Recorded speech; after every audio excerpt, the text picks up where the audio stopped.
this stream is probably going to be quite a short one. In theory, anyway, because all that's left is the last two bosses.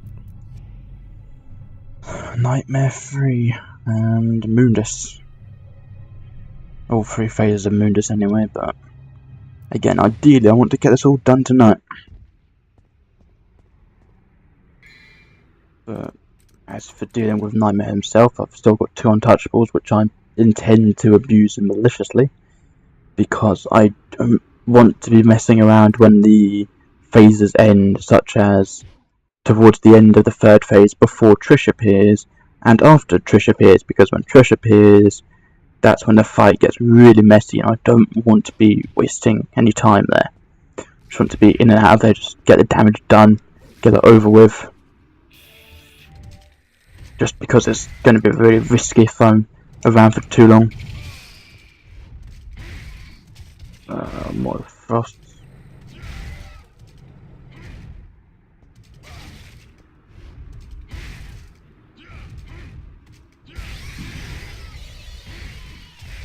I've been finding frost a lot easier to deal with recently. I've been working around them by kicking them and then charging up an attack whilst they're down, and that 9 times out of 10 works quite well. Such as then.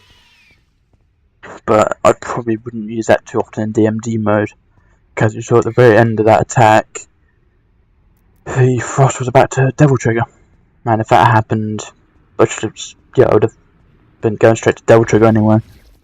So it's just in like really a moot point.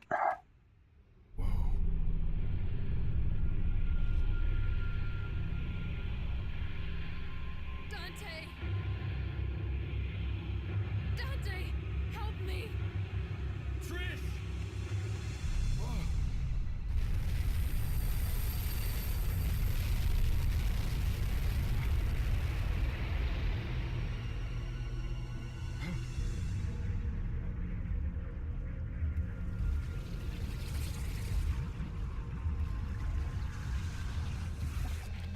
Trish, stay back! Alright then, there's that cutscene over with. Just like last time, my battle plan is waiting for the call and then doing a fully charged kick punch with devil trigger on. I don't want to be wasting too much time trying to kick 13s and the other moves, which don't really help much. I just want to be getting reliable burst damage in.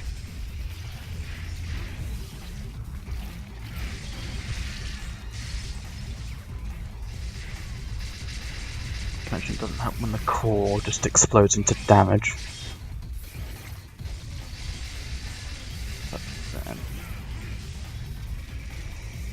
Well, this is the general time in this match being very off. I need to be sure, but I'm fairly certain with this one that the length of the lever charge is not that long, which really does cause some problems. But just like the other fights as well, I'm withholding on the nightmare sequence until it's absolutely necessary to.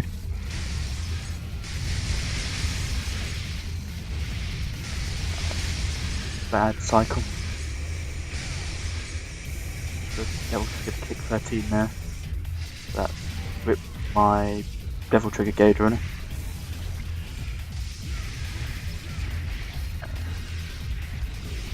Now this is a new move for this fight anyway.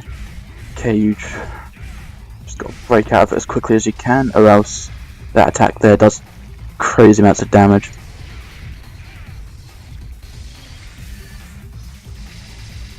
This fight's gonna be any second now.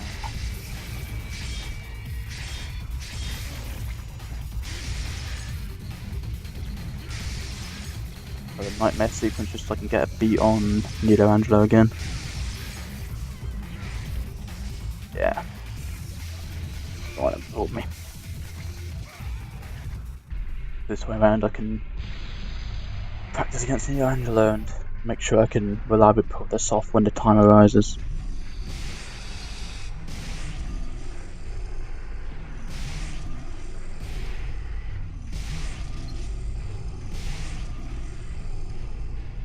Sargas, they're not worth much of the hassle. It's a very simple find, jump, shoot. Sometimes they get lucky though and do that. That's only because it's the super versions of the Sargas, the big ones, they're much more strong. So they're likely to take 2 or 3 shotgun blasts to the face.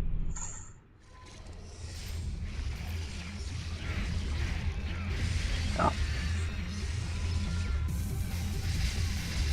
was hoping that this time round, yeah, it starts off with lasers.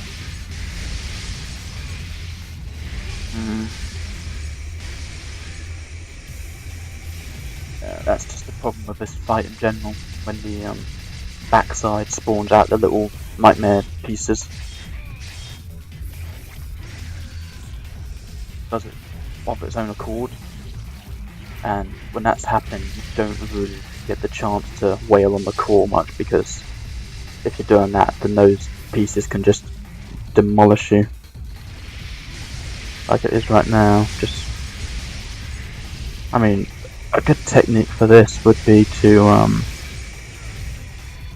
E-fruit it and then rolling blaze to instantly counter all of the orbs that fly towards you. But again, that is quite subjective really. Sometimes that works, sometimes it doesn't.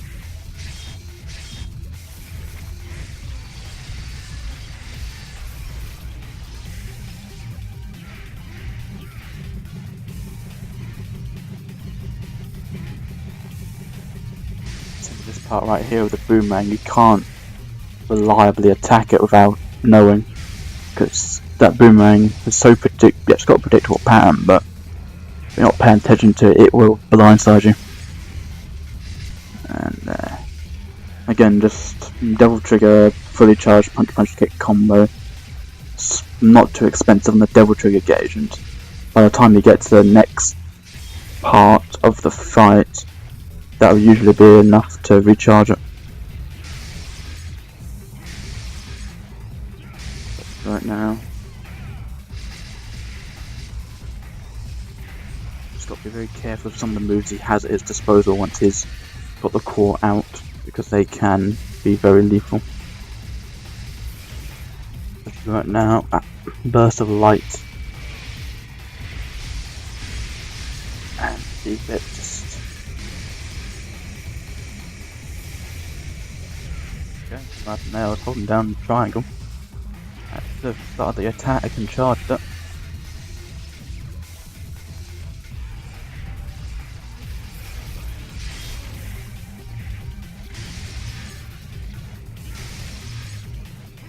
One thing I would recommend is don't let go of the triangle.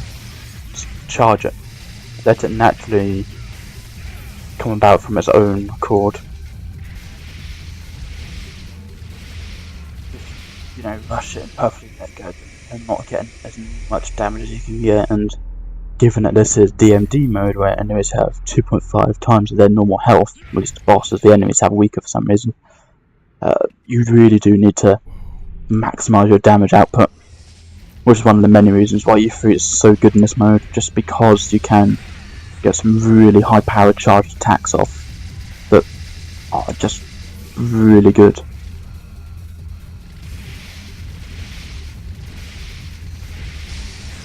I'm trying to dodge the core fragments, the pieces that go flying out, because they seem to, from what I've experienced, they seem to be quite good at breaking the core. And if that's something I've learnt over the amount of times I've been playing this on normal mode, is you don't want to be breaking the core, because that's when he gets really nasty. So anything you can do to keep him, docile is very good.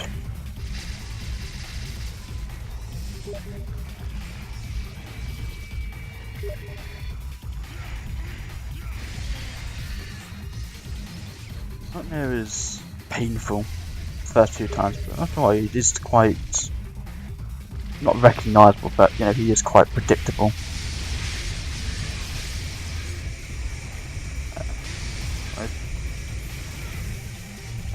That wasn't wrong.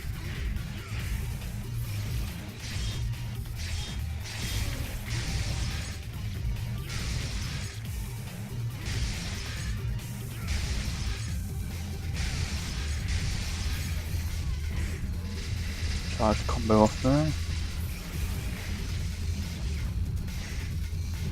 Yep, here's that boomerang. Then don't really want to be around whilst the boomerang is, because that is where the problems occur, just because of how it's set up. Anyway, looks like we're dealing with the nightmare sequence now. I was hoping that Super Sargazo doesn't ruin me again, because that wouldn't be very nice at the moment.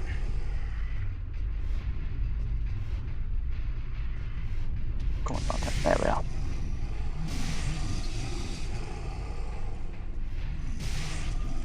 No healing. Okay, this is going to be a wash. Yeah, predicted that. Although having said that, I might just try to run without Nilo, because he can be unpredictable at points, just from the sheer amount of techniques he has. Nothing quite as set in stone with him as you'd expect. So, maybe just going for sheer core damage and just skipping that fight could be the better plan. But again, that's massively hypothetical because I'm not too sure. Okay, there we are. The shards. Jump around, try and dodge them. There we are. Reset the timer. And just you really need to make sure you keep a knock on the timer, because if you don't, that's when the things get really bad, because that's when he's in the goop form, and whilst he's in the goop form, he sends out little worms and stuff to deal with you.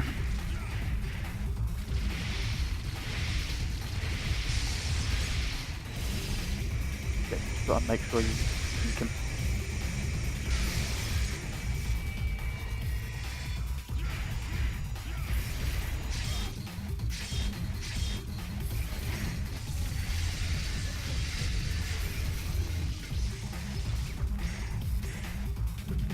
But right now, just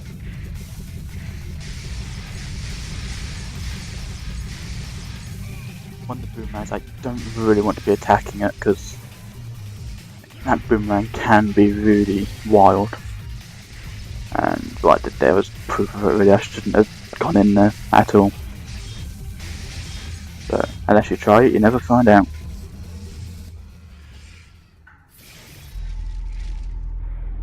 But considering how short this mission is, what I'll probably try is, the next time I get him to below 40, maybe even 30% actually, is that I'll start using my items, because given how the only thing that I have to worry about before I fight Nightmare again is a few frosts, if they spend a couple items, I don't have to worry about doing too much to get back to my previous setup. It's pretty much night and day, really.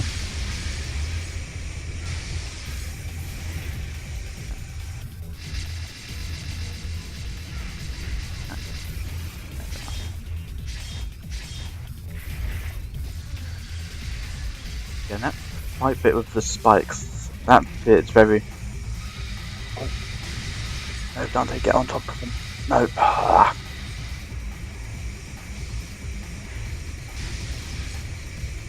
What was meant to happen there was that homing kick was meant to put me on his back, but for some reason it just flipped. Because if I landed on top of him whilst he was firing off his charge beam, I would have gotten some really good damage off. Because that would have given me so much time on him.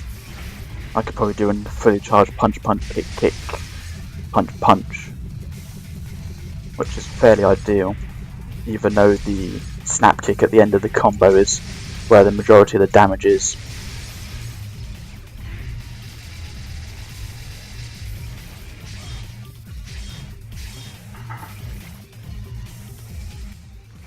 The big problematic about it is the spikes. They come out at such short notice that if you are point blank with them, you don't have a chance unless you're constantly rolling, blazing, or doing something that could possibly deflect them to get the stun off. But again, that's almost a battle of luck, really. There's no real way to tell it, because as soon as you can tell it's coming out, that's it, game over for you, really.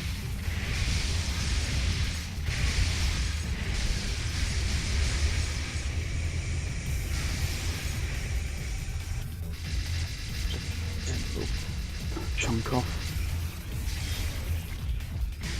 Yeah, right there, that was just luck of the draw really, because of the way that the attack went rolling blades.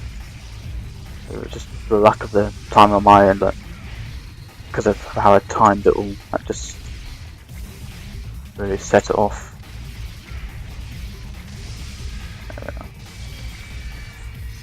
I might be wrong, but I think he was trying to set up his attack.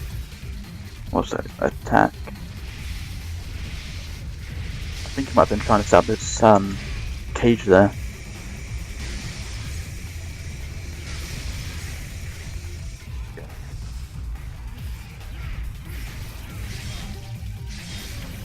And right there again, I was trying to jump at a certain time, and that's a coincidence really, if anything, that I managed to get that deflect off.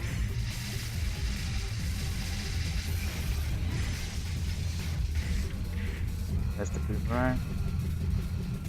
Again, just focus on evasion. Can't really afford to do anything else on him, just because of how risky it can be.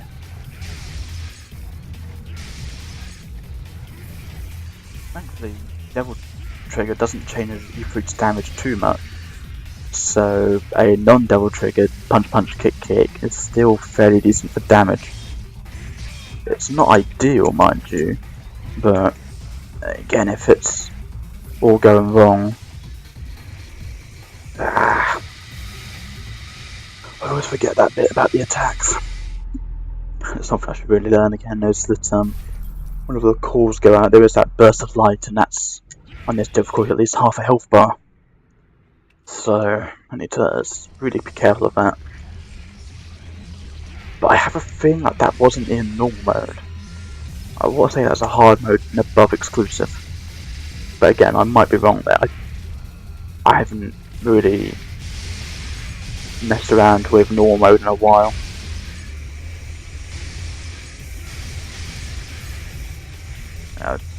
I should have double tripped there, but I didn't want to preserve my gauge, because there we are. Got the parry off again. Because you probably only get one fully charged punch out of that little stun bit phase with the icicles, and that's really not worth wasting a gauge for when you can spend 3 for fully realised punch kick.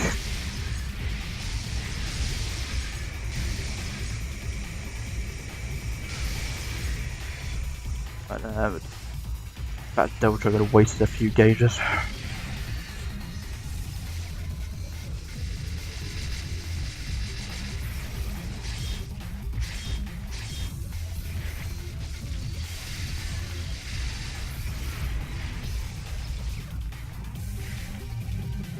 This isn't what I wanted. I didn't want the boomerang. I wanted him to try and go in for a, the ice beam.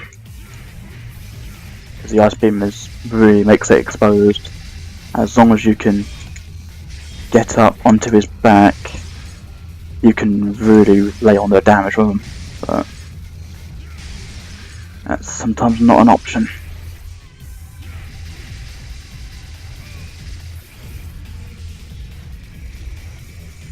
Right there, should have jumped, but I got stun locked for a second.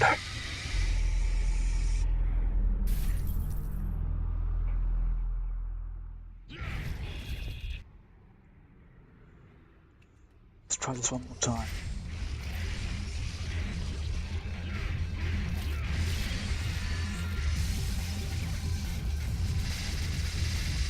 So, all of averages is correct. He always starts off with icicles.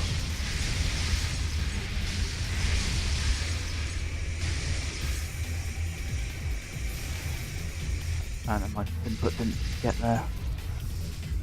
I swear that's something that just happens in this HD collection. Not for one anyway, I haven't played 2 or 3 yet on here, because I've been saving myself, but I swear that happens a lot in this collection where my inputs are being eaten. And I don't know why, and it seems to happen to most of Ifrit when I'm trying to charge his attacks up.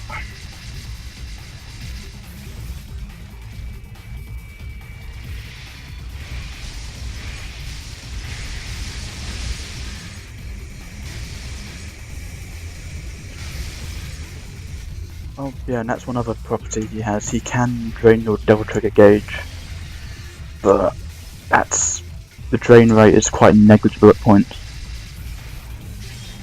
It is one of those things you do need to be aware of because, again, this is Dante must die mode, and Devil Trigger is what rules everything in this mode. You need the damage output from it to really keep up with the bosses or the Devil Trigger demons, obviously. So, just be careful of it. When you're in normal mode, you don't really need it, just because of the sheer fact that Devil Trigger mode is kind of overpowered in that difficulty.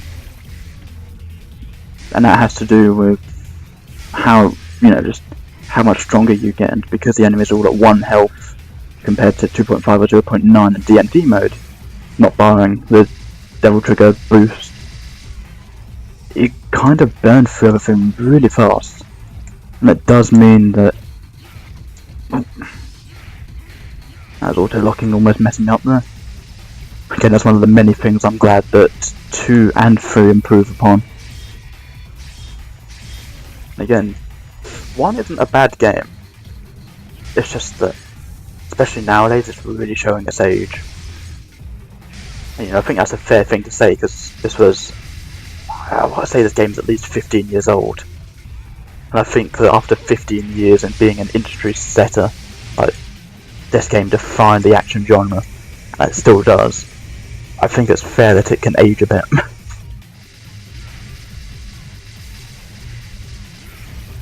But it still baffles me how this can still be better than some of the modern stuff, and it's really perplexing me.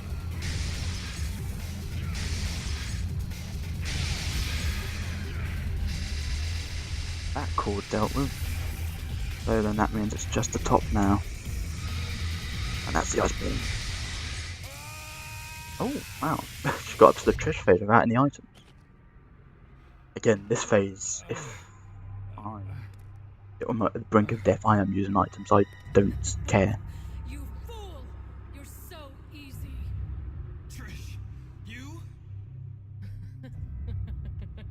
Humans, what sweets. You should know better than to trust a stranger. Your presence has become a hindrance to my master's bloody scheme. Now die! And this is where the fight gets nasty. Break, break, break. Go, go, go. Again, I believe this part is where he's trying to cage you, but again, if you're doing your job right, you're not going to go in the middle because it's not worth your time. I'm just hoping. Okay, if this. Oh no, it's the boomerang. The plus side though, I've deflected it, so he's stunned. There should be feather damage dealt. Yeah, that's good. Charge this. There we are. If I remember correctly, this is where he just goes a little bit nuts.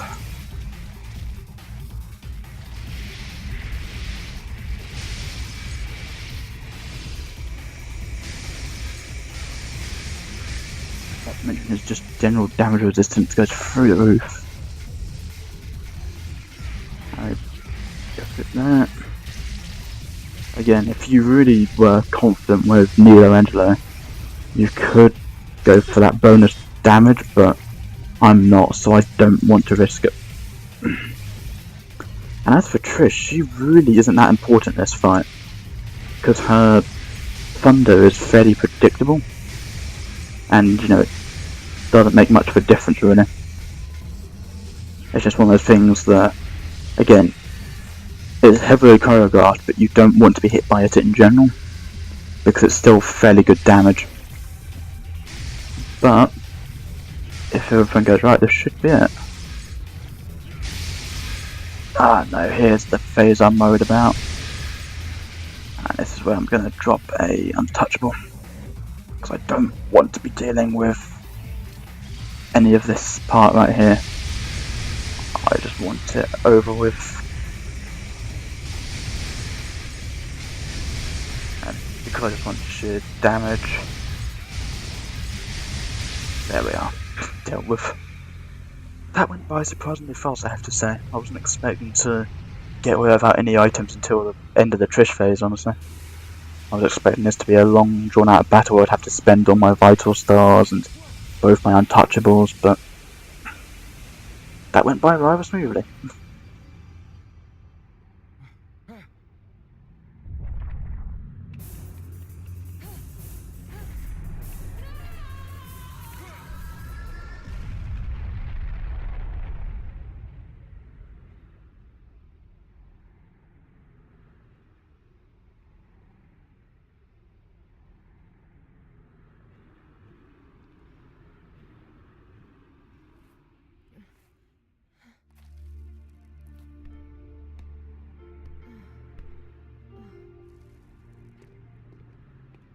Dante!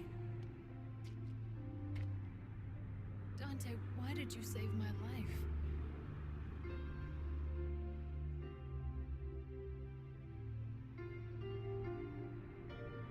Because you look like my mother. Now get out of my sight. The next time we meet, it won't be like this.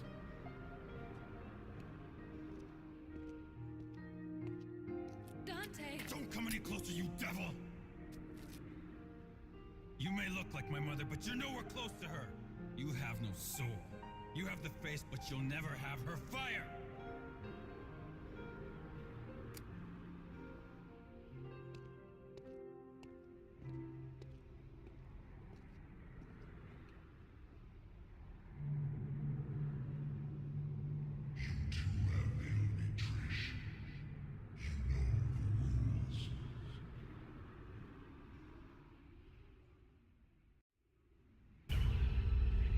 That's the mission now with 27 minutes. Wow. Didn't feel that long.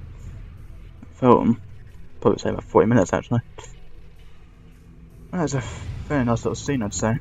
Even though I find the voice acting quality in this game to be a bit awkward and hokey, although that's just, I pin that down to Capcom being Capcom, because never forget Resident Evil 1, 2 or 3. 4 stepped up a bit, only a bit though. But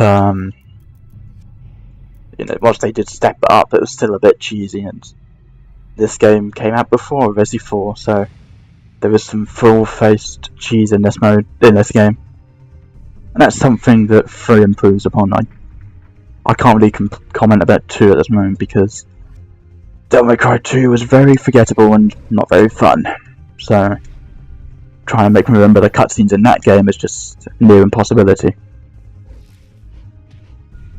But anyway, now we've got the last mission, or the last story mission before Mundus's fight, because the final mission is an escape sequence, and I don't really count that as a mission because it's quite a simple thing. But for this one, we've got to use the we've got to pulsate the heart to open up this. Well, missed a step. Go back into that room for a second. The heart, it needs to be pulsated to open up the doorway to Mundus. The only problem is where the crystals are, and the main one that you need to do it is actually above the heart right now. Won't be able to get a camera pan on it, but it will be visible later on. And it's a bit of a gauntlet to get through, really. You can see it sort of here, top right of the screen up there. There's that powered lever up there. You have to power obviously your combos, and that's how you get it. But again, that's not for a while. You've got to go through a little obstacle course first. It's not too bad, but again, it can be a little bit concerning. Oh, where's the nobody coming up? Not too bad, really. Could have gone worse. Side note though, watch those tentacles. Those tentacles hurt badly. They don't do much damage on their own, but they don't need to, because it's more about having 20 of them on you at once that deals the damage, like right there. I was barely contacting 5 of them at once, but because there's 5 of them stacked up constantly draining health from me, there goes, what's that, 20% of a health bar?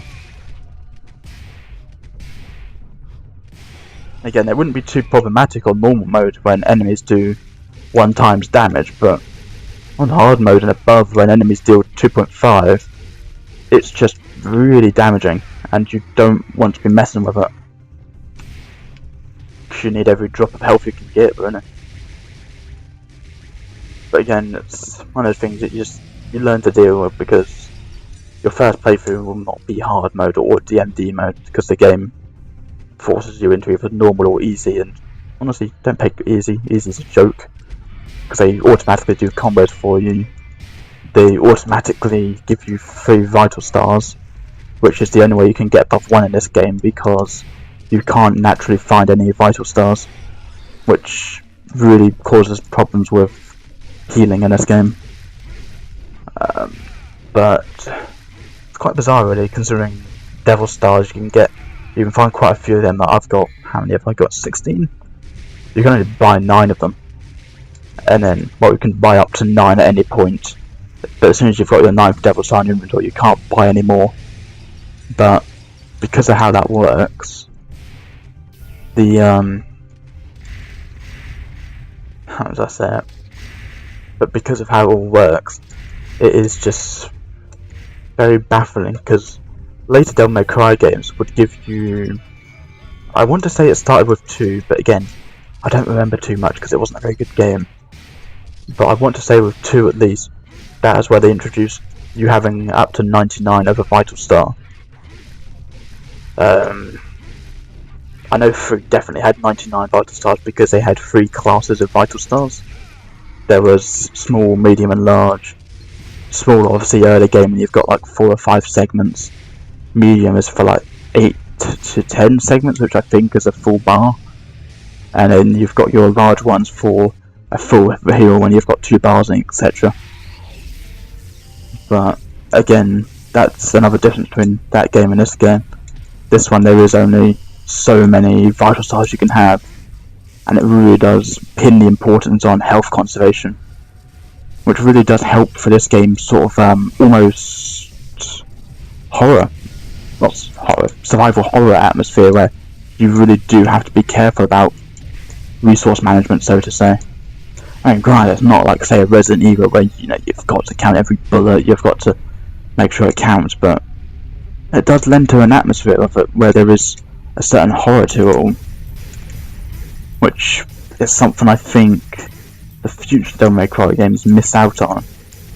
The only exception to that I can think of is 3 to some degree, because it does still have some great little segments in it that do keep it atmospheric and not dark, but it does help keep the atmosphere thick and tense. Devil May Cry 2 is generally devoid of that because its art style was terrible, and they just tried to make everything overly emo, which just didn't work at all. Especially when the main villain was just really annoying and had a really high-pitched voice. Not to mention, it's just his general goal was bland. But you go from Mundus, who was a disgraced demon lord who seeks to have revenge on Sparda and come back into the human realm, compared to this businessman that wants to do something about Ouroboros and take the world over. It's just so generic and doesn't feel right. Especially when Devil May Cry 3, the game that comes out after that, even though it's technically a prequel, that one's all centered around Virgil and how he plans to open up the gate between the human realm and the demon realm, and yeah, there's a lot more at stake there, and there's just a lot more interesting things going on there, because it's Dante's brother, and it lends to a better tension and atmosphere. Oh, and after you pump the heart, you see like 4 or 5 white gates breaking. This always confused me, honestly. I just found that a bit overkill. But doors open, in we go, mission complete. But again, it's one of the shorter missions, and I'll probably get a decent ranking for it because I ran right through. Probably an E rank, C rank, ooh, an S rank, not bad. 2,000 ores for that. That's pretty tight. So, without further ado then, it's time to fight off with Mundus. And, I'm gonna have to cheat the first phase of this fight because I don't want to deal with it any other way. Because the first phase of this fight is a space shooting section, and it's good, but the controls are a bit iffy, and I don't want to be wasting too much before the grand finale. So what I'm going to be doing is, I believe it was 10 Devil Stars? Using 10 Devil Stars to get 2 full gauges, 5 full gauges even, and then using fully charged dragons on Mundus. They do, I want to say 20% damage each, so you should be able to get some really good damage off on them. Oh, and just glad I'm showing off for a while. There's the map. That was the section we were in earlier, the previous mission. They call it the Underworld. And consequently Mundus is in the Underworld as well. Which is very strange considering the angelic lighting coming in on the side, but again, I think that's just to feed into Mundus's ego, because he does view himself as a godly figure, hence the whole putting himself in a statue. But regardless, here's another cheesy little cutscene for you to enjoy. Actually, there we are, there's a statue. Again, it's one of the things that I do like, is that you never really get the impression of him thinking of himself as a god, but again, you can just see this room, and it's just quite apparent just from the visual imagery of it alone that he really does think highly of himself. And it's kind of interesting why, because he got slapped down by a spider like nothing else. But anyway, here's the cutscene.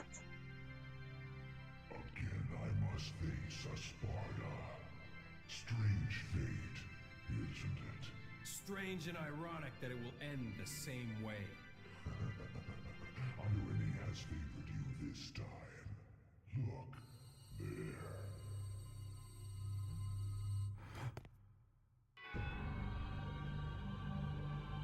Trish! Don't even think about it. Blink. She dies. You!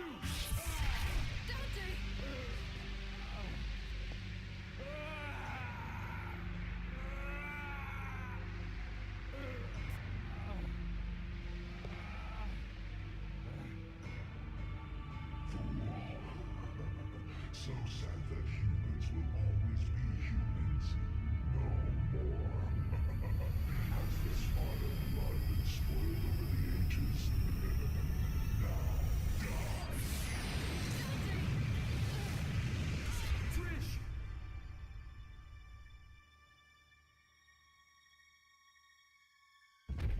Trish!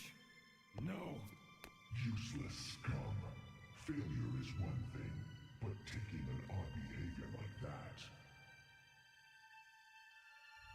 What is the matter? It is time to end your pitiful life.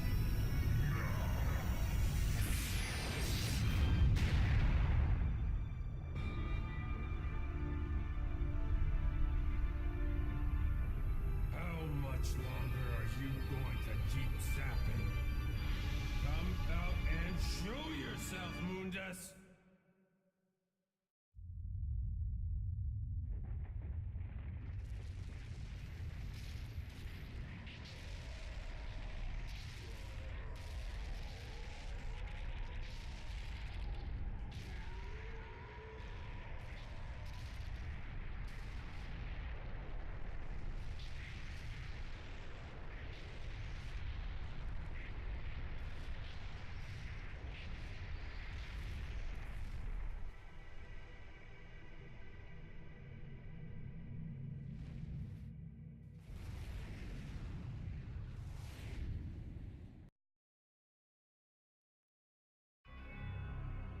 Those eyes. Deep in them, I see the same light as in Sparta's eyes. Why my mother? That useless being. If you need a mother, I can create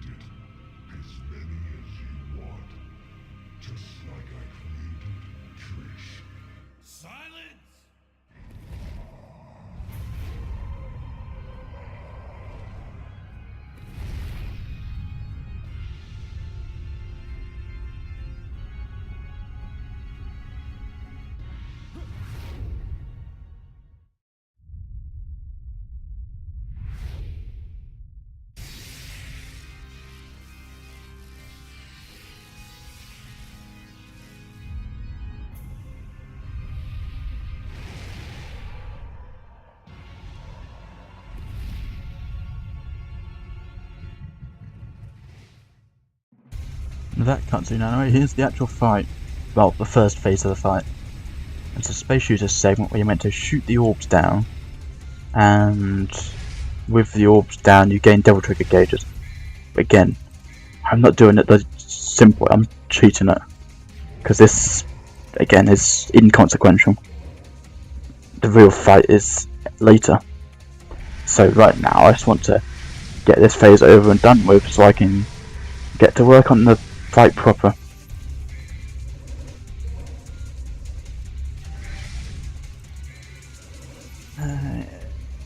Two orbs a gauge. A gauge is a dragon.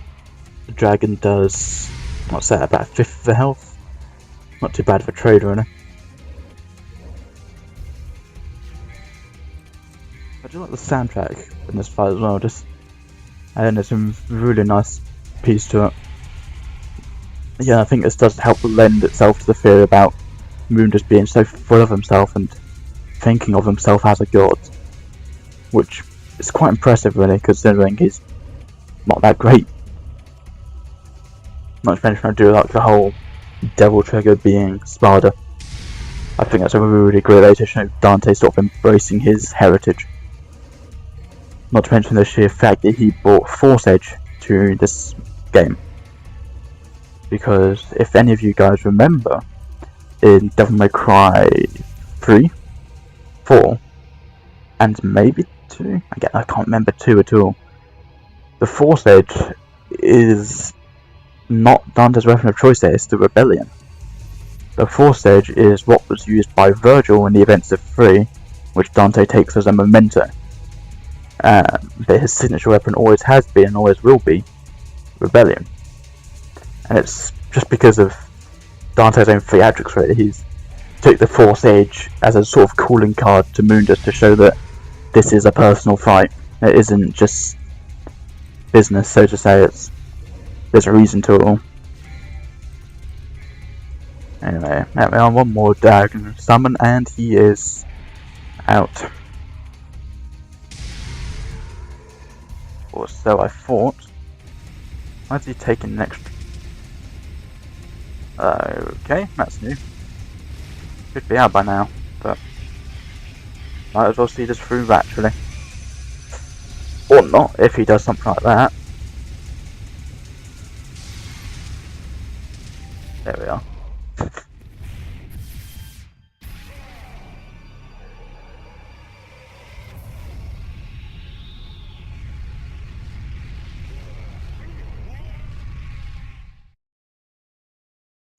It's kind of a shame though that his ultimate form is taken down by 2 little spears.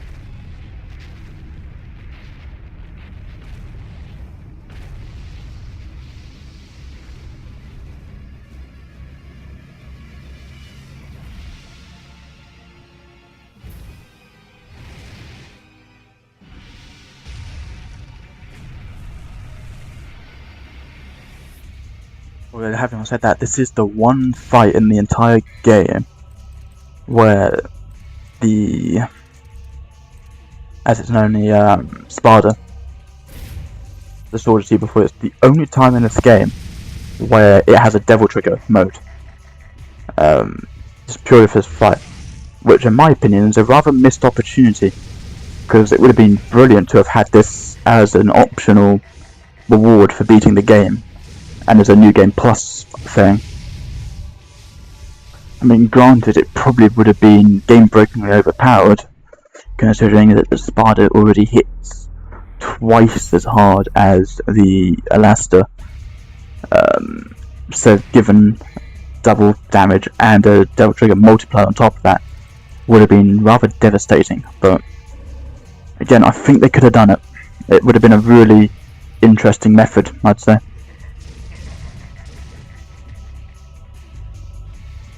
But anyway, the main method of attack in this is... Ooh, ouch, that's a rather painful attack. But as I was saying, the main strategy for this fight is really just Devil Trigger. There is no ulterior strategies, really, just dodge, build up your Devil Trigger gauge, and when you've got Devil Trigger gauge ready, you just jump up to the top here, activate Devil Trigger and then hack on him. Because without Devil Trigger you don't get the range to hit him. Not to mention you'd be doing abysmal damage anyway, so what's the point? Alternatively though, one other strategy you can use is Devil Triggered weapons, guns in general even, such as the grenade gun. From what I remember, the grenade gun does a fairly good number on him. So when that's Devil Triggered... Oh, no, never mind. I'm misremembering. Devil Triggered shooting with the Spada just gives you his like little hand cannons from the space shooting fight.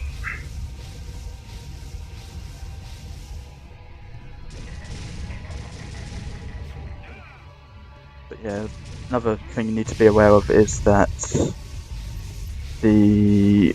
Oh, ouch. Thought I was going to dodge that, but maybe not. But yeah, for the ground spikes, don't jump, just run. Because jumping gives you a second delay on the ground, which is usually enough for it to catch you.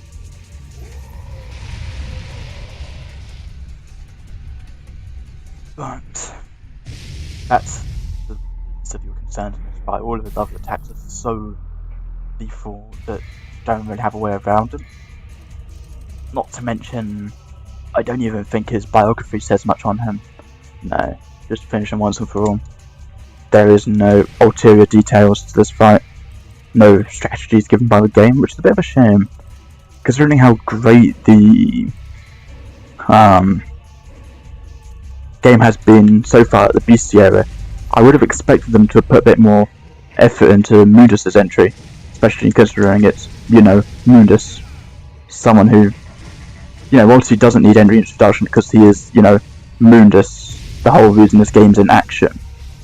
I think they could have done a little bit more to signify bad blood between him and Dante.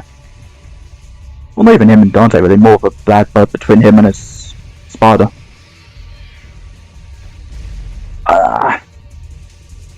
Here's one of the many attacks that's a disaster in this mode. The dragon. Usually the dragon hangs around and spits fire out of his mouth at you, and it's just... I don't know if they home, but they're almost homing, basically. Which isn't problematic, so I'd say, but it is quite a peeve.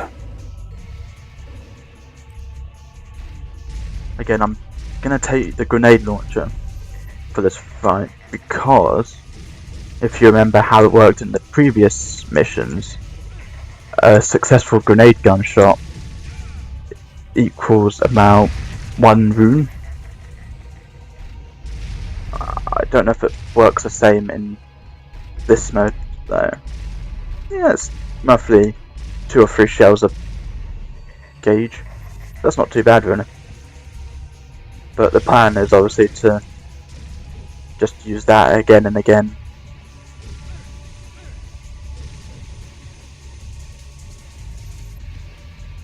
Again, you need to be really careful of not only Mundus himself, but those Devil Trigger orbs that spawn on the ground, because they do shoot laser beams, and as we've seen earlier, those laser beams on this mode are very damaging.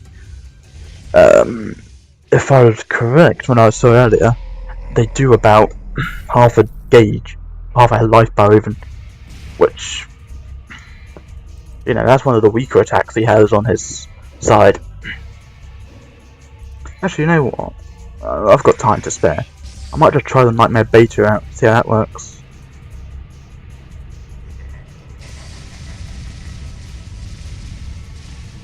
Nope, that does nothing.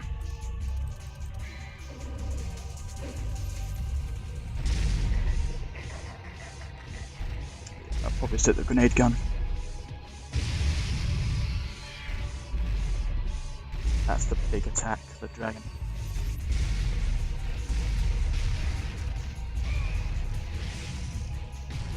What I recall, the dragon has an absurd amount of health. Not too much though, actually, I haven't said that. And when he does die though, he does drop health orbs, so it might be a good way to stay alive in this fight. Again, there you go. Those orbs do half a health bar from just a simple pellet attack, which can come out spur of the moment.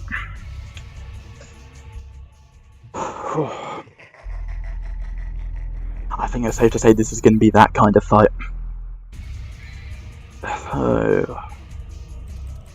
Might as well just damage test the holy water on him, see how that goes. Wow. I didn't think the damage would be that low.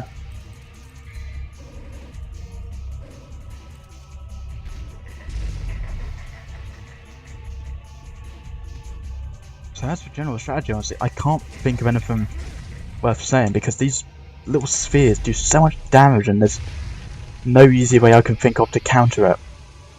Apart from just dodging and jumping over them and waiting for them to vanish. But again, when you're up there at the top trying to wail on Mundus, you don't really have the luxury of dodging because you can't see them. Like right now, they're right behind me, so you don't get a proper beat on them.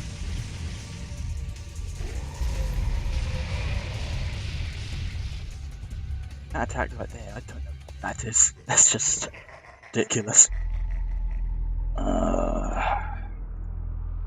Just give me 2 seconds, I'm gonna have a little look at something.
See anything about strats really, so I'm just gonna have to wail on him.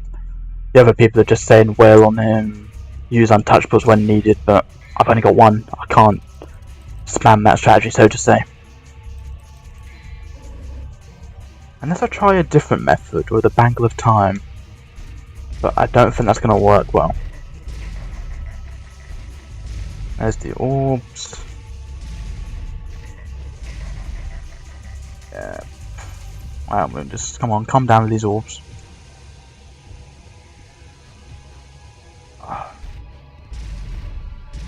That's what I should be doing a bit more of, is proactively dodging over going for cheap attacks. Although it doesn't help when the camera messes up like that and I can't see the ground when I'm trying to jump away.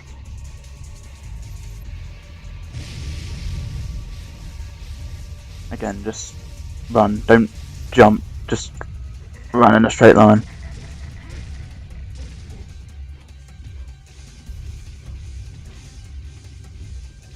This bit's gonna be gruesome, this bit's gonna be gruesome, this bit's gonna be gruesome. Yeah, I don't think there's a way to dodge that attack. As for those red orbs, not red orbs, red spikes, I seem to notice that just jumping in the air seems to dodge that quite well.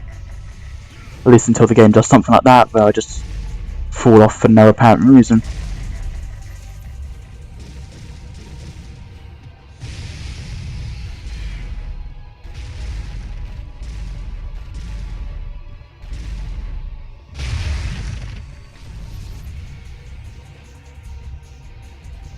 Dragon. Okay, he does a whole form when he dies, so that could be a way to work around this, really. Unless I just do a long run where I just dodge, and Delta shoot him. But when this part happens, I don't really have that luxury.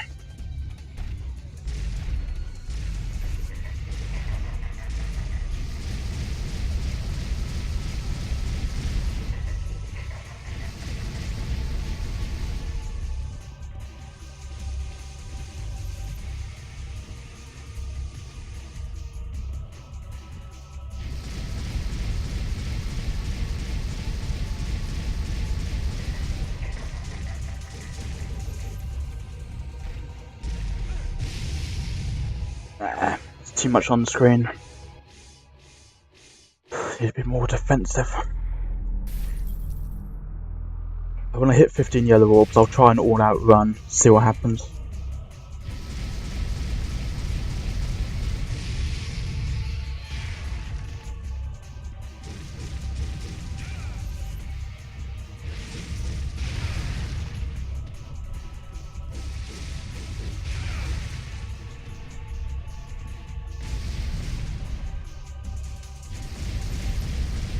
Again, I'm just gonna try a defensive run this time, just stick to the grenade gun, stick to dodging, and jump in when I can. Preferably when that dragon spawns in, because that's when he seems to calm down a bit.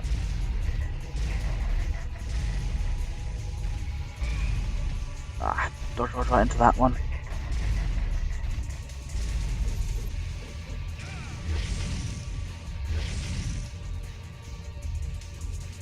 These again, I want to pin this down to the the HD remaster in general, but I'm fairly certain the PS2 version had those weave attacks be more visible. In fact, I'd almost bet money on it, because I know this port has messed up quite a few graphical details, such as the motion blur. There used to be so much motion blur in this game, it looks so clean, but they nixed it for the HD remake because I don't know why actually. I'm guessing because they thought convenient, or just like many of the effects in this game, they couldn't replicate it, so they didn't try.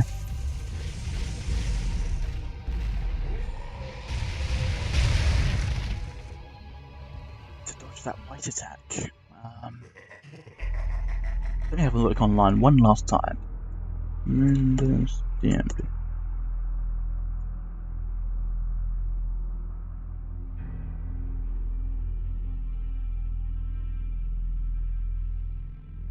I can slash them back. Okay, so apparently shotgun.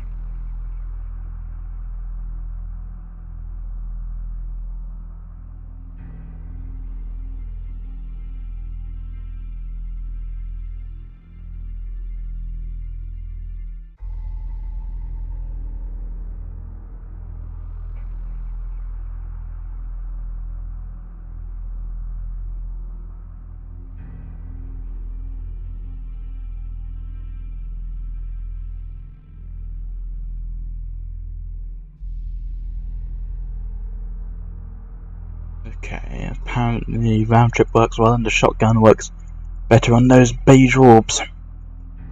I'll give that a shot.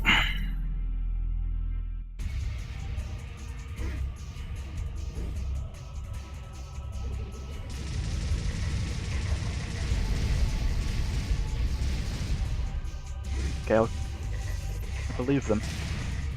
That does work quite a charm.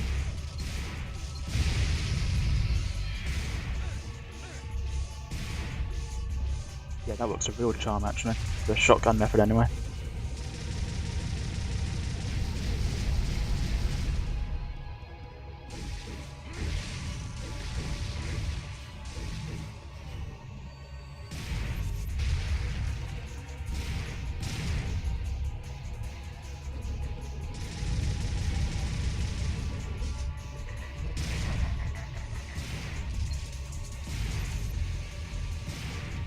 Yeah, that shotgun strap for the beige spheres works charmingly well. Just need to work on my range. And apparently those can be slashed back, but I'm having problems getting that to work.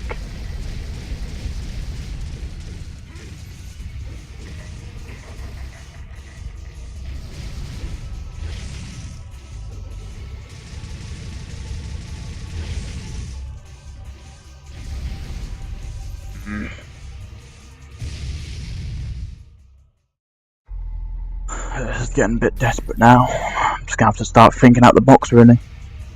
I'm probably just gonna go nuts and just spam items to my heart's content in this fight.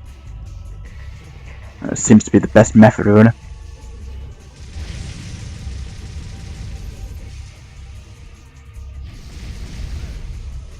Especially when you do so much damage and they're so hard to spot. But I can expect the... Okay, again, thanks. I can reasonably expect those, you know, those charge attacks of Moondus to do so much damage, but these other things don't really have an excuse to do so much damage. It's ridiculous.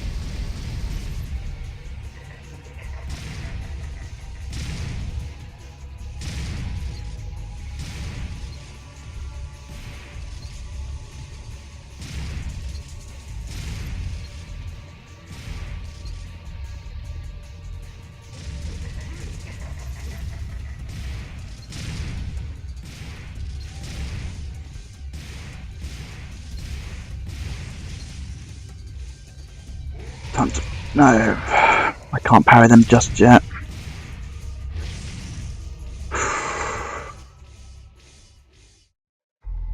I'm not sure how I'm going to learn that parry, and it just seems so hard to time.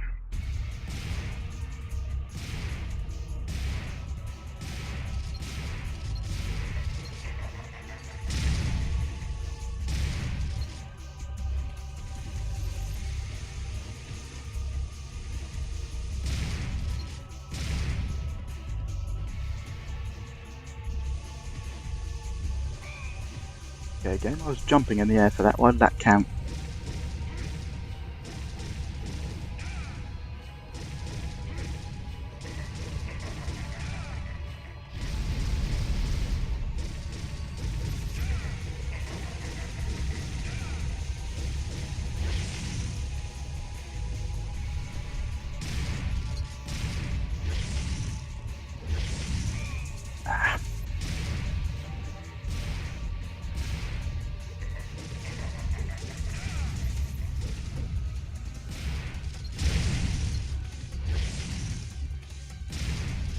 I just really wish Devil Trigger mode in this game increased defense on DMD mode, because it is frankly quite ridiculous amount of damage I expect you to keep up with in this mode. I mean, granted, it's a fair fight, like, there is no cheekiness behind it, but again, when you got attacks like that, it's stretching it a bit thin, I think.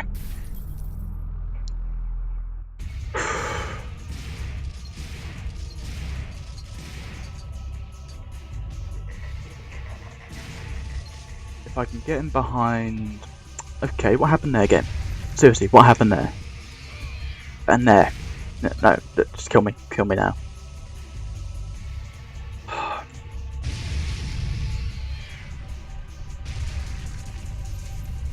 Apparently you don't die on lava.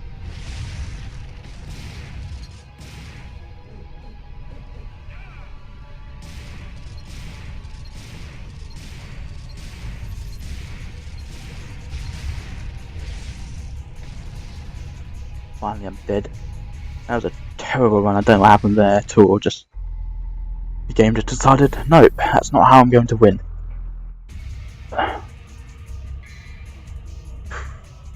There's no real way I can item this out. It's just too low on items.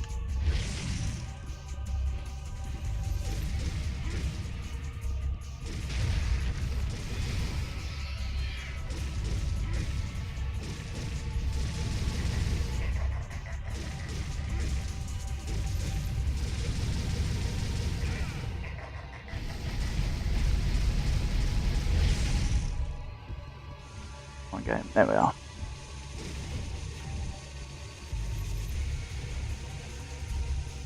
This mode, it seems that a devil triggered attack on the big blue orbs do regen it, so that is a method to get some cheap gauge back.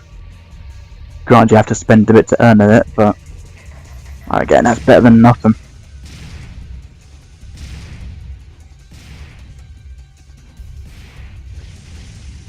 Oh no. Okay, that's not too bad. Still not ideal, but that's better than nothing. When something like that happens again, seriously, what is this? What is this?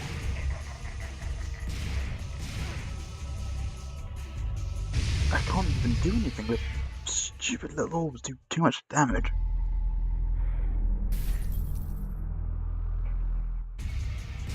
This isn't good at all.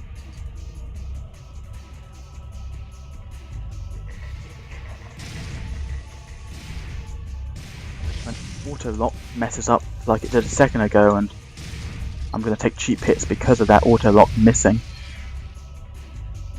Alright, come up here. Slash, slash, slash, slash, slash. Get out of the way for the dragon. Swipe, swipe. 1,000 stabs him. And he's out of action. Good. Now I can get back to work on actually wailing on Mundus, the actual threat in this fight.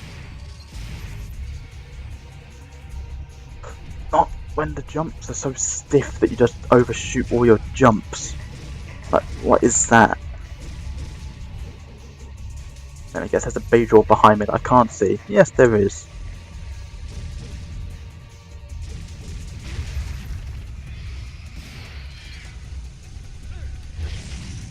I mean, I'm doing everything I can to get out of range, but they just snipe you. It's ridiculous the amount of abuse those things take. The amount of abuse they give out as well.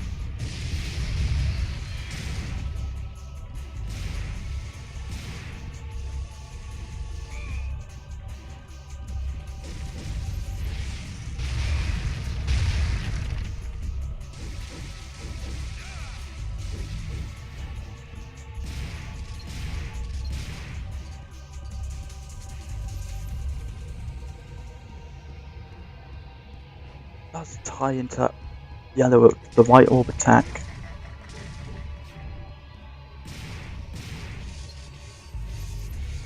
Oh, that's based off of big orbs he has. As long as he has one, they're gonna spawn. And then the game can just railroad me like that. That's just lovely. And let's just take a round trip. I don't need to. That fight is ridiculous. I don't even understand half the cause and effects of this guy. It just seems to happen whenever he feels like it.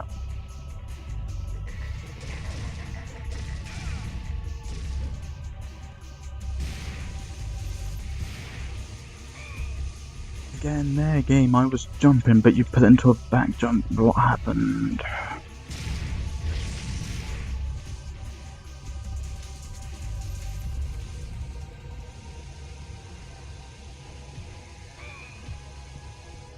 Okay, apparently that happened.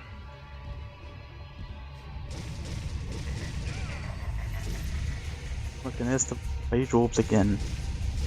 Just here to finish me off. They do such a lovely job at that. There's his beam attack.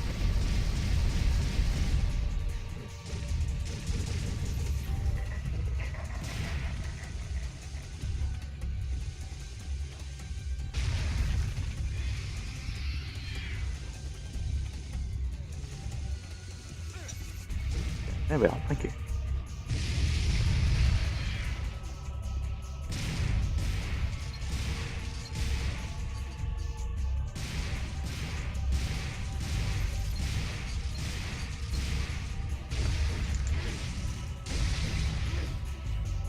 Dragon down. The floor isn't even complete on that side, so I can't go over and finish my excursion on the big blue orbs.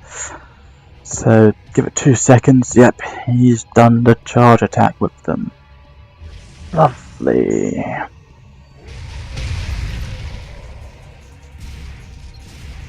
This damage wasn't as ridiculous. Maybe it is tied to the amount of big blue orbs that are on screen for how much damage he does. Obviously 0 being no damage, he doesn't do the attack. Okay, again game, I was jumping, why did you eat my input?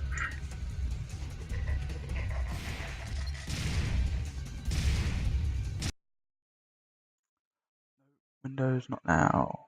Wait an hour.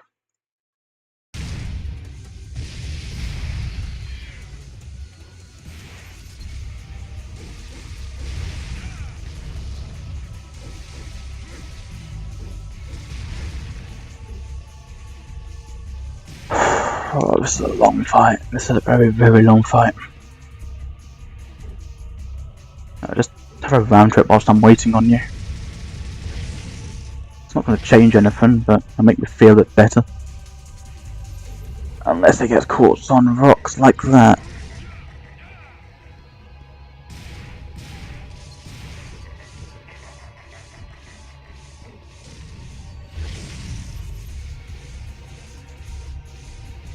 And don't do me dirty, don't do me dirty. On the side, attack that. There we are. I'm going to have to take the chip damage from the lava. Just get over, Dante. Get over.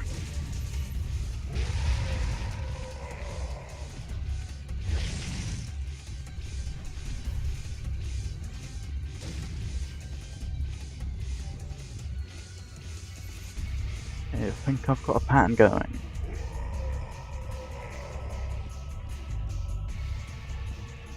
Nothing.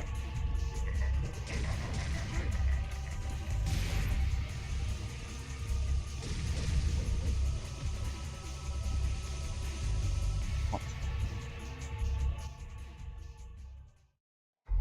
This fight is so picky. Why is it so picky? It doesn't deserve to be this picky.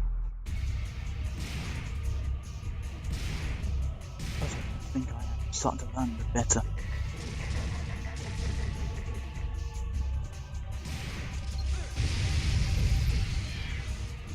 Game or something like that where I thought a point blank shotgun shot would do damage on him, but apparently not.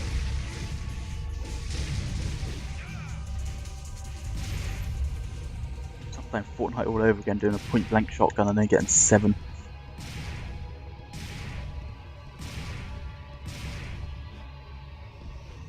This Fortnite wasn't as picky about its jumps.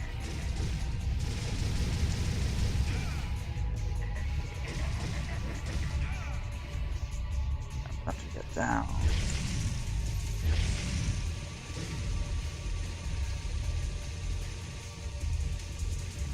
Moving.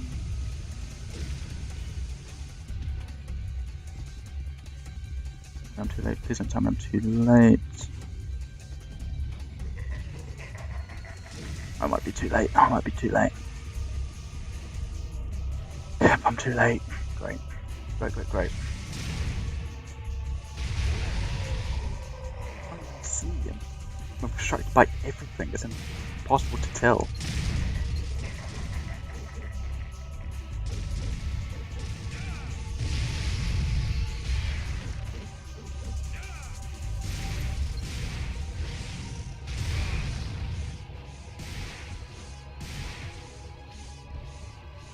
It's the dragon that's infinitely respawning. I thought the dragon was a one-time thing, so I can at least use it as a stable income of health.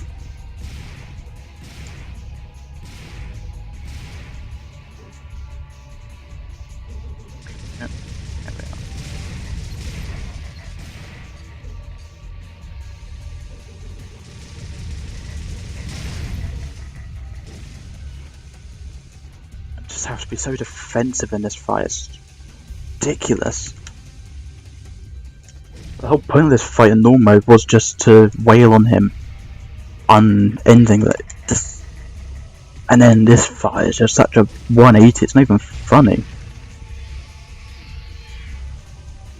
There, blue orbs down. Now, provided the game doesn't do something like that, where something happens out of my control, I can actually start doing some damage to him. Or like right there, where apparently Dante just doesn't trigger the person right beside him. Like right there as well, what happened? How did that little beige orb take 2 direct devil trigger attacks, even though most of the time they die to 1? Ah.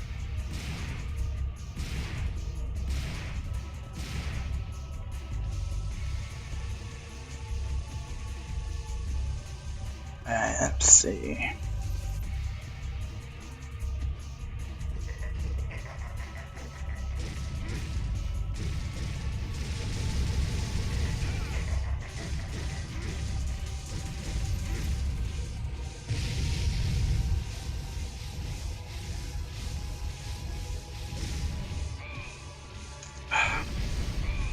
again, I keep on getting locked.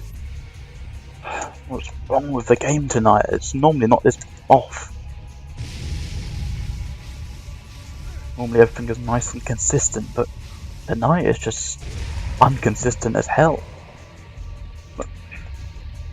Did the port mess something up really badly with the hit detection in this fight or something? I'm not too sure. Because I know this wouldn't have been as badly broken as it was in the original game. But because I know that for a fact that this HD collection is surprisingly buggy. Which is strange because normally I'd expect an HD compilation to be the definitive version of a game. Like say Crash Insane, but Devil May Cry Trilogy proves me wrong. The PS2 originals are just far better experiences. I don't get it. We have a more advanced technology today than we did over 15 years ago. How is it so hard for Capcom or Neobar, the person they export it to, how hard is it to mess this up? It's just PS2 games in HD. How can they still fail to get simple stuff like motion blur missing? Mess up the sound design terribly with some explosions being so high pitched it's not even funny.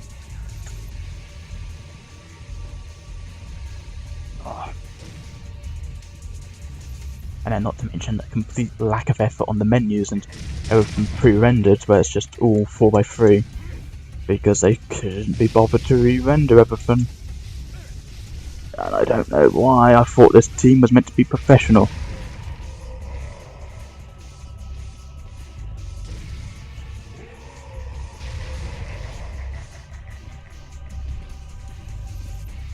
Oh, this round is a flop. This round is an absolute flop. You know what, I might as well see how much damage an untouchable does. We've only got 10 yellow orbs left, so might as well just try an all-out attack.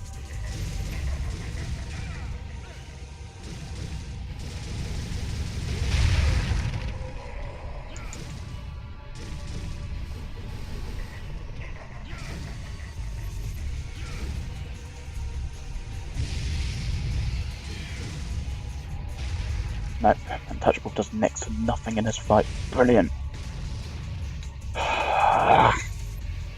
As we dropped an untouchable, might as well restart. Only got 10 yellow orbs anyway.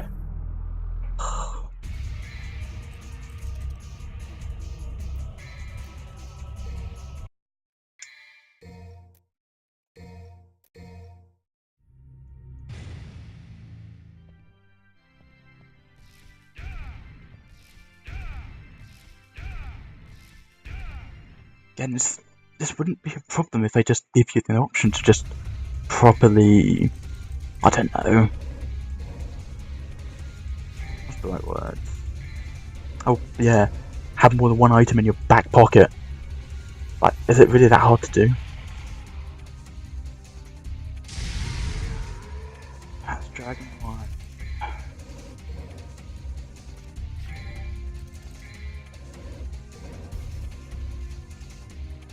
Dragon 2.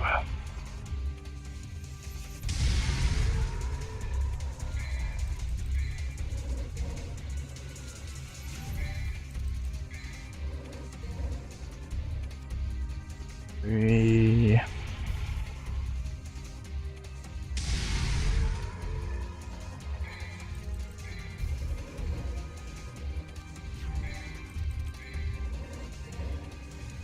Four.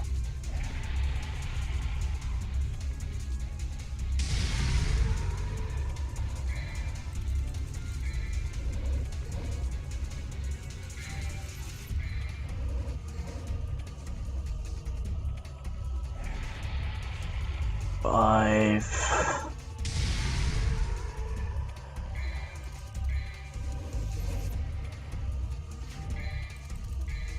And 6. That should be him out of action. Or he can have that 1 HP nonsense. So now I've just got to wait time and time again just to break the barrier down.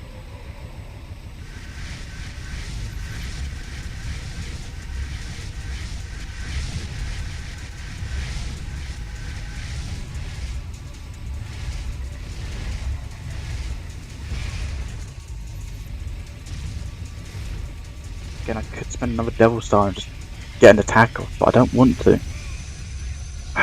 You know what? Sod it. I've not got a chance now. There we are. Done. Dealt with. Now on to the next stupid phase. Yeah, I've got 0 health. Kill me. Kill me, kill me, kill me.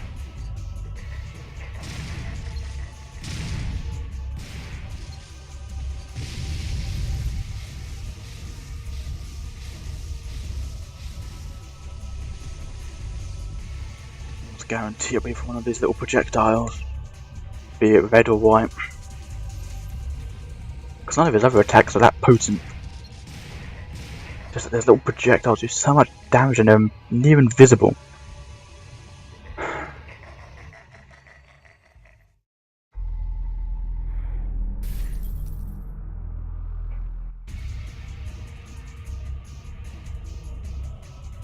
Let's see how this goes. Right, shoot, shoot, or not. Apparently the aim can just go off, Dante. I thought you were a good marksman. Don't prove me wrong.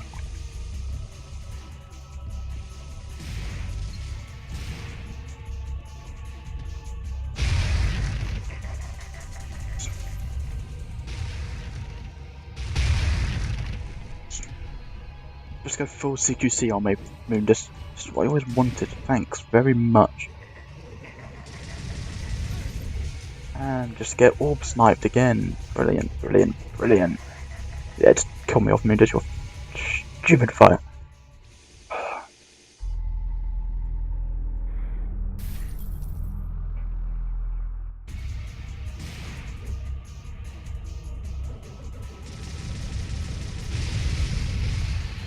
Like, how did this fight get through quality testing back in the day? This is ridiculous amount of stuff they expect you to withstand.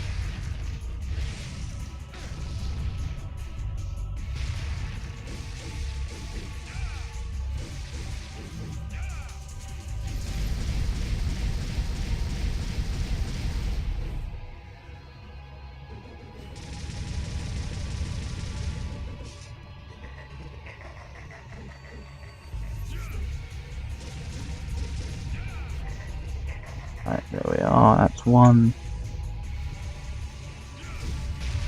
There's another.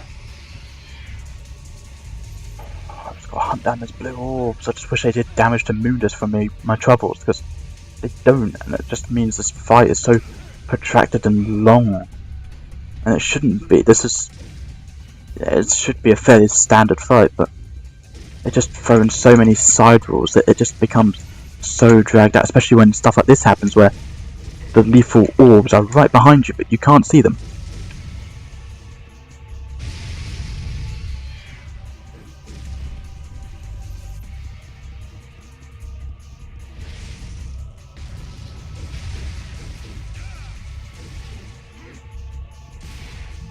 Good, got the dragon down at least. Another one. There's only 2 of them though, so provided I make some paste. Yes, I got them out.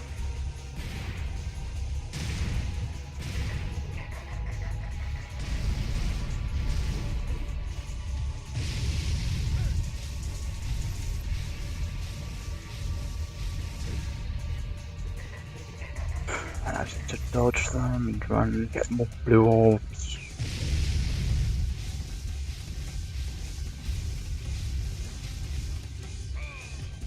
Again, like, who IK'd this? This is a terrible fight design, and whoever designed this should be ashamed of themselves.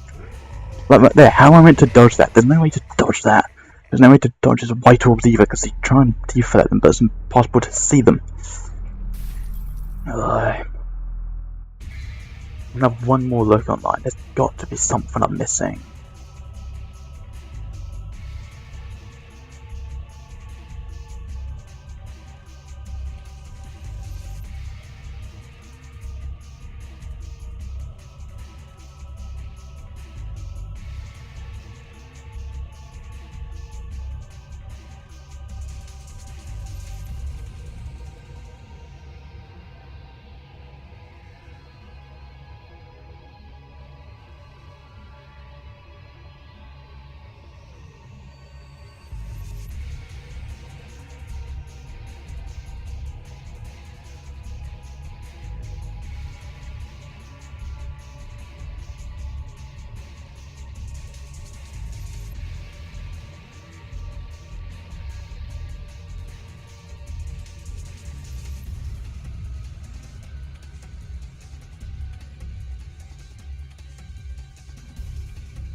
no real shortcut.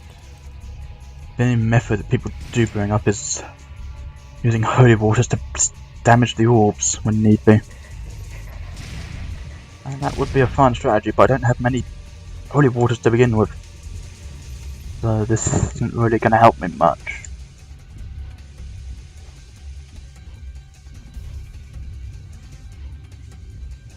Don't fall into the lava pit or something. But why does that randomly happen to me? Back. That's a punch.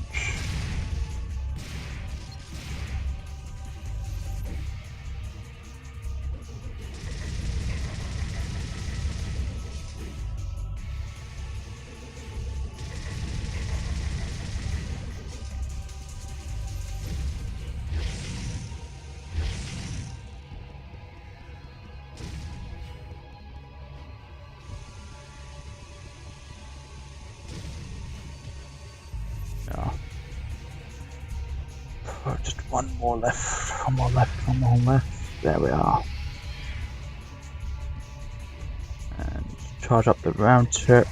Maybe not, maybe he was spawning more blue orbs. That's what I always wanted.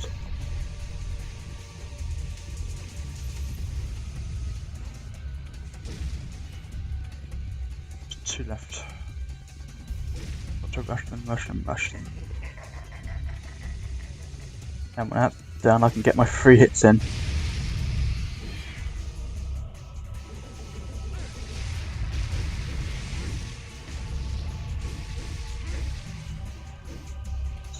Round trip.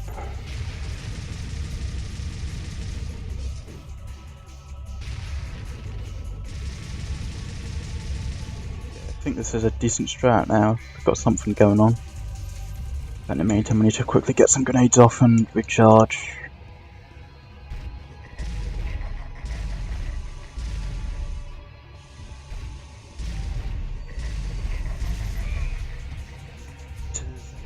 I can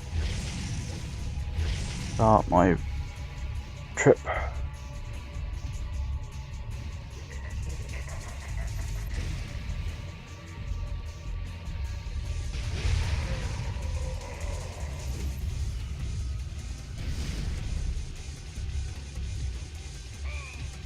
There's no way to dodge that. It's unbelievable.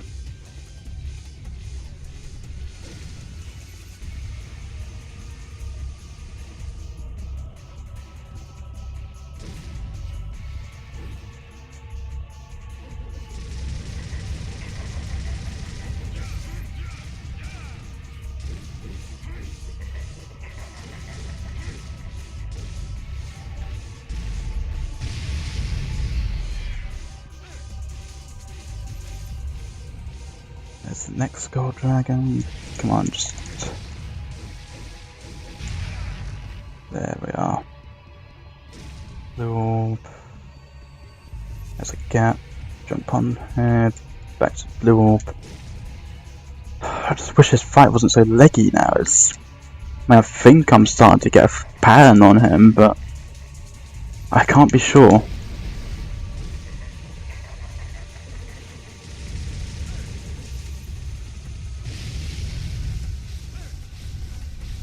When something like that happens, it just throws me off guard. And right there, like, what happened to my auto-targeting there?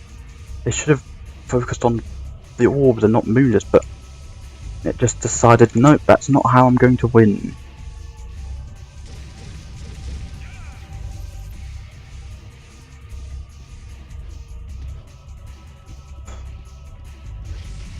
Rip me. Sliced, I sliced.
They're just saying online use untouchables. I don't have untouchables. Got to go through this painfully and legit.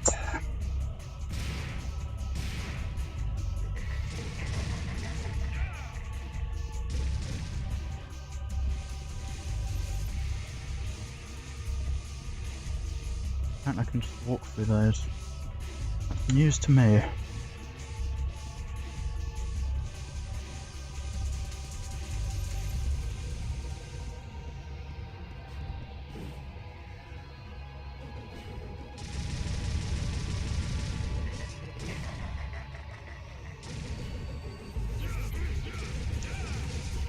Okay, game, what was that? What was that? What was that game? And that right there as well. What happened?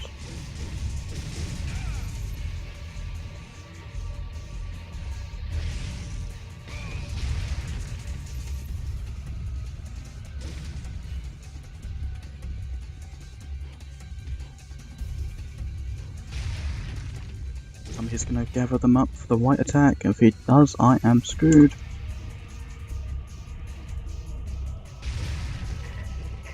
I think that was him about to beckon them. This isn't good. This isn't good at all. Just think. Game. What was that auto-targeting? Seriously?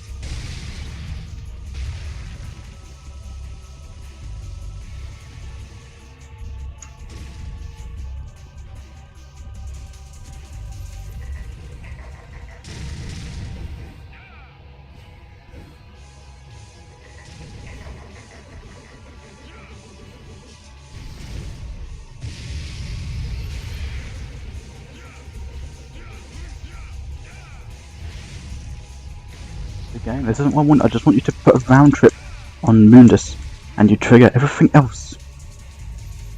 There we are. Jesus.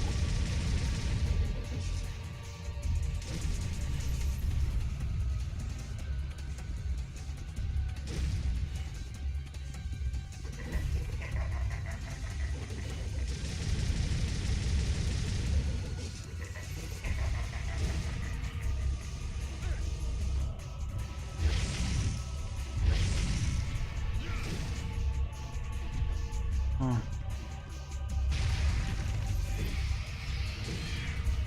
Just one left, one left, one left, one left.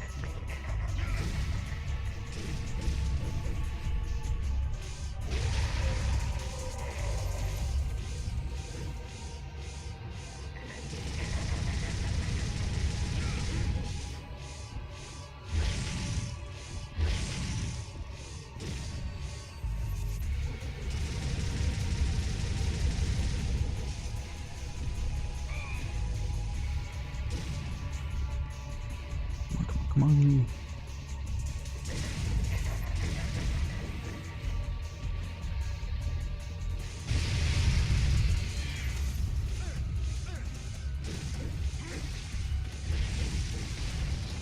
Oh, game. I was meant to attack him there for like the ball. I mean, at least I'm getting more progress and I'm lasting longer. I'm barely getting any damage in, but it's something.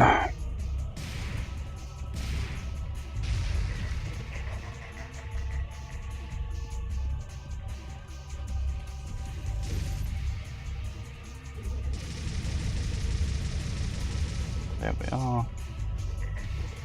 I'd like it if the game didn't do that to me, that'd be very nice. Come on, game, why are you fighting me so much?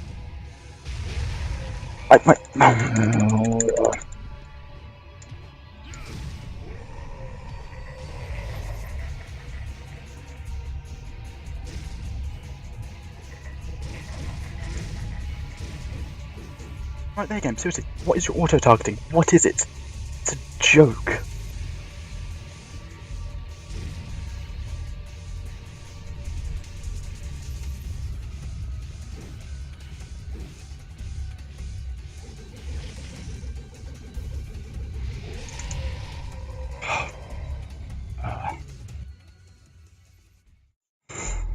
Why am I under items? I can't be under items because there's no way to get more items right now. I'm out.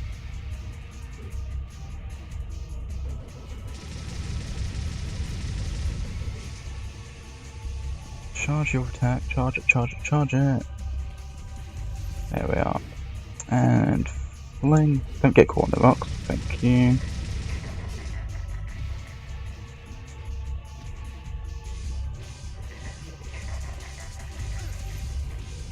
Thanks for that game, I couldn't see them.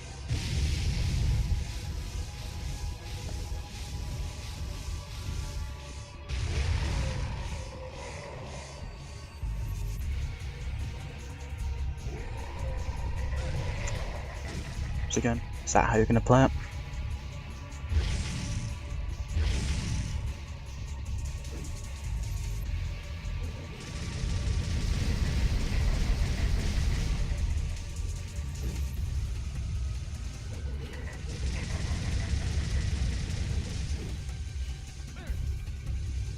I mean, on the plus side, I am almost constantly in Devil Trigger, which is something.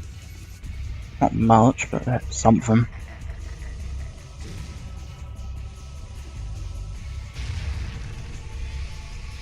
Right, it's not summoning the dragon, great.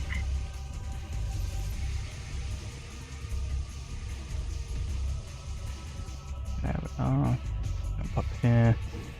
Round trip, round trip, round trip. Charge, thank you.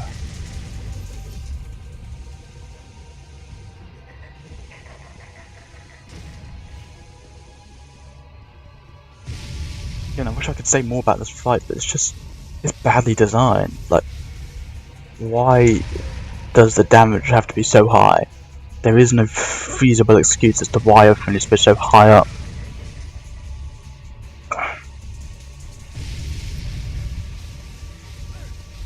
And this is their sick way of getting revenge on normal mode. Because normal mode Moondas is just charge up your Devil Trigger, wail on him, retreat for a second, and then wail on him again. But that's no excuse for such poor design.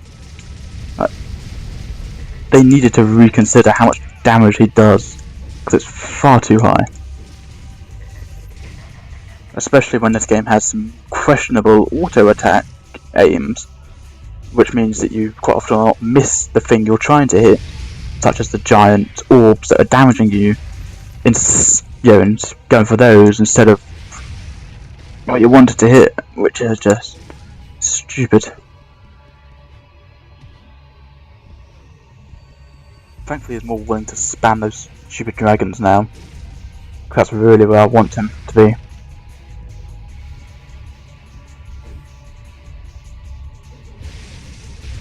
And again, you're not meant to be triggering those, you're meant to be hitting Woundus. The dragon was fine alive, because it meant he was going to calm down a bit on the stupid orbs. But no, apparently not. Okay, apparently I got hit by that. Come on, come on, come on. There we go, that's another one done.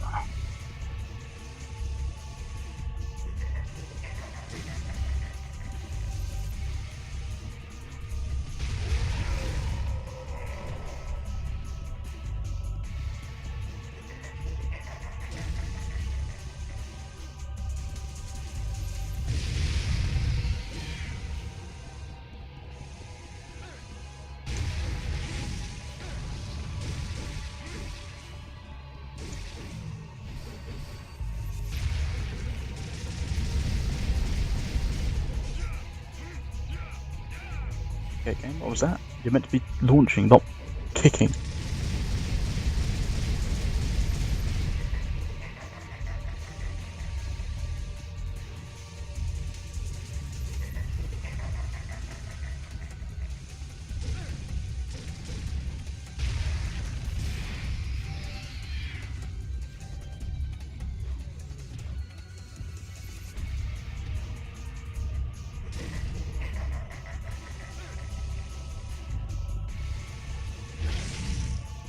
Okay, what was that game? I was clearly nowhere near it, but apparently I got my little toe or something caught on it.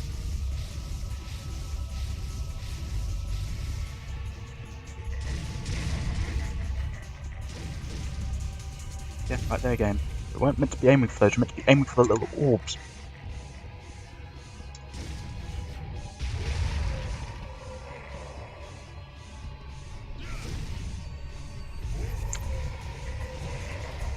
thought you were going to be summoning another dragon. That would have been appreciated right about now.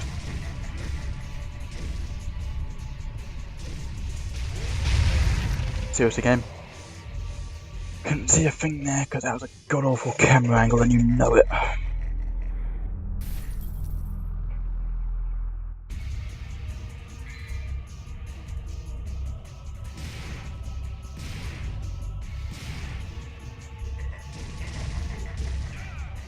Again, like right there again, that don't lunge for the wrong attack. Lunge for the correct target. It's not that hard of a concept, is it?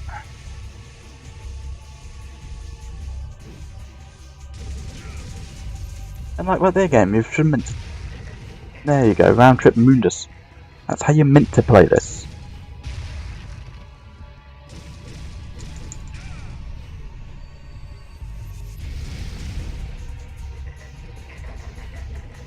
And why does it get caught on rocks? It shouldn't. It should just go straight from Mundus's fat face.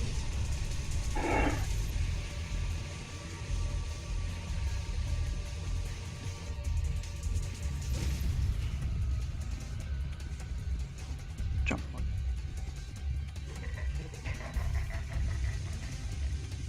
Second seriously game, and also lovely sound mix in there on the crunching attacks.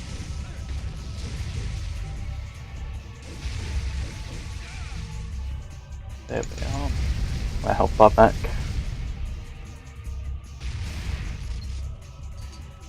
And I'm too far away to make a feasible run for that big blue orb, so he's got it.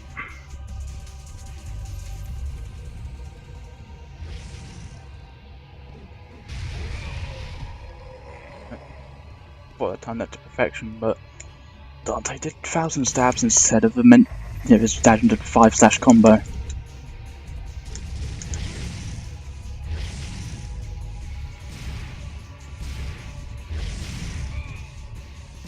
Again, like right there game, I was clearly holding left and rolling, but you interpreted it as a little jump, so I died, but lost half my health because of it.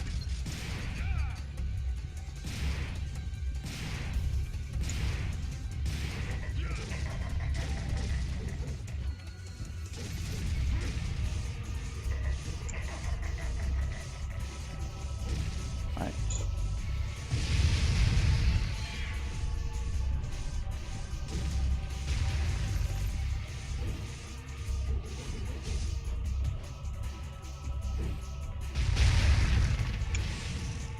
Oh my god, this fight.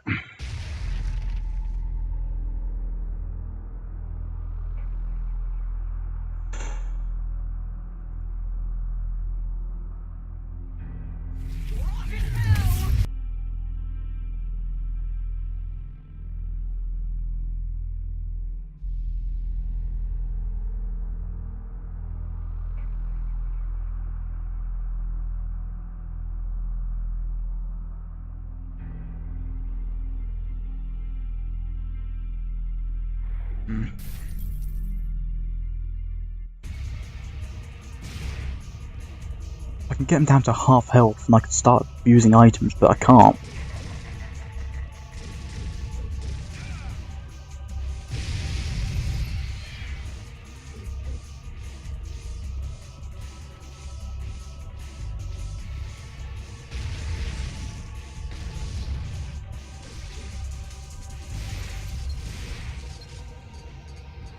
He's got the dragon down to some low health, so I should be able to just wail on Mundus now. Or auto aim can just ruin you like that and just not aim for Mundus. It's also a very viable tactic.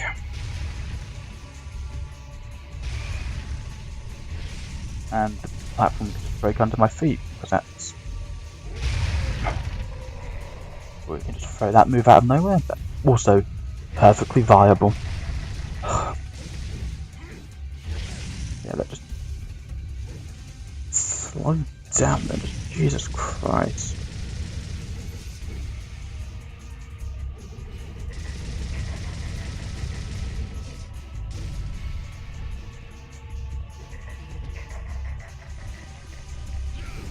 Be a lot better if Mundus had a flying mode. Why doesn't he have an air raid? There's no feasible excuse as to why, because Alastor has it, and this is meant to be the ultimate sword. So surely it should have some of the properties of Alastor.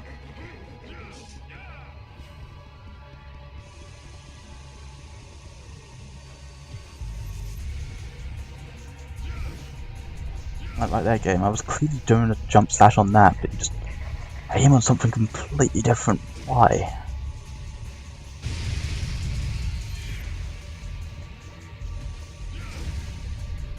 Oh, Jesus.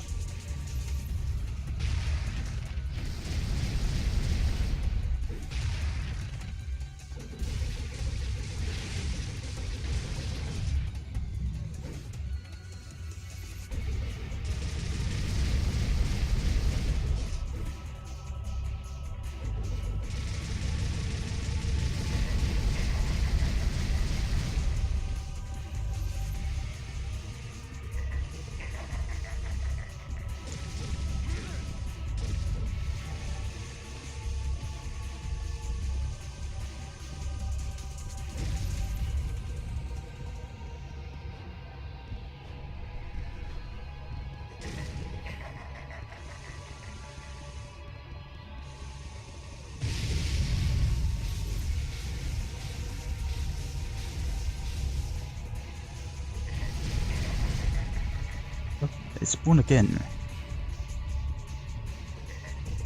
Like, how many times do you have to spawn it in the one time? It's just excessive now. Oh, this has spawned another stupid dragon. I can at least finish that off in a minute. Just need to get rid of this large blue orb before I can do that, or else he's going to use that stupid white attack on me, and that's just going to ruin everything. Okay, now you aim on Mundus. But what is this auto-targeting? It's non-existent, it is a myth.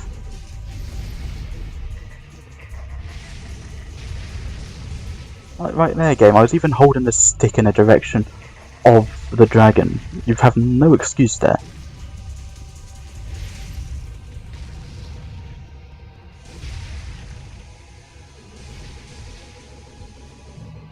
Thank you, game.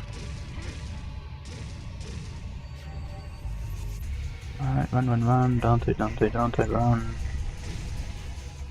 Oh, come on. Okay, game, I was moving there, you shouldn't have been able to hit me.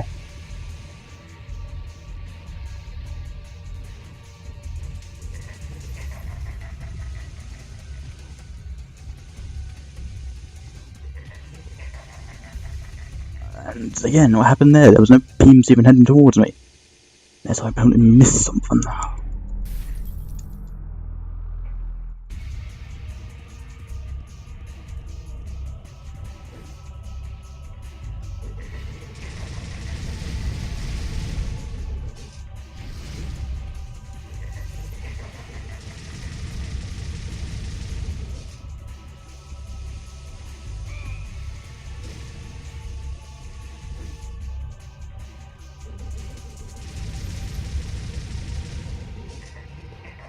Oh great, and there's a little chain to ruin my night.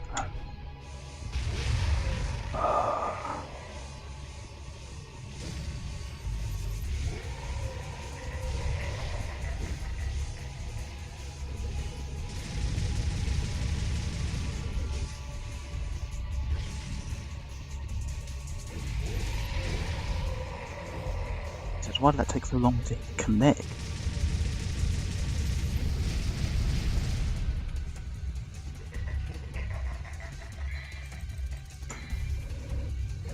This isn't a good run so far, I might as well use this on item spam.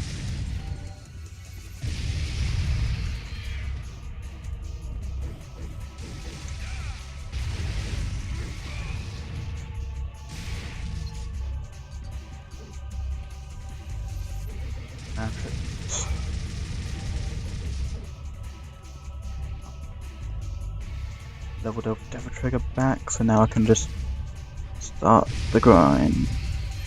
Especially when you do that and plant another dragon. That's beautiful, path, and just do that again, Mundus. Do it again.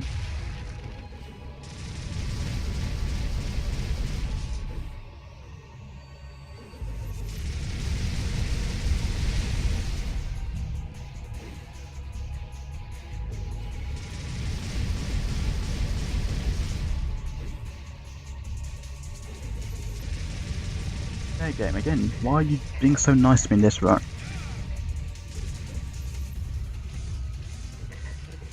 I realise you're putting too much bullshit.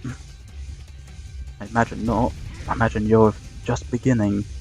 That you're gonna crush me in a one-hit combo or two-hit combo or something. Alright, here's the devil trigger go. Run, run, run, Dante, run, Dante, run, Dante, run, Dante, run, Dante. There we are, one more.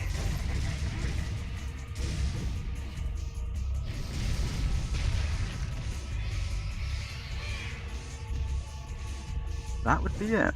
Okay. Thanks very much, game. I appreciate that immensely.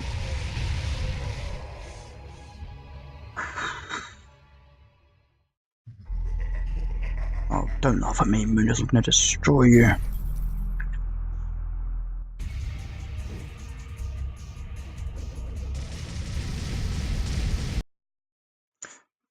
Windows. Again. No. Stop it.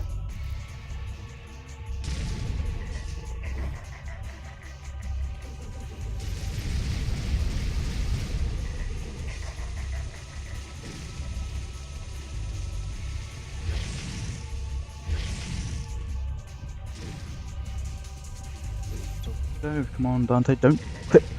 Oh. You could do that.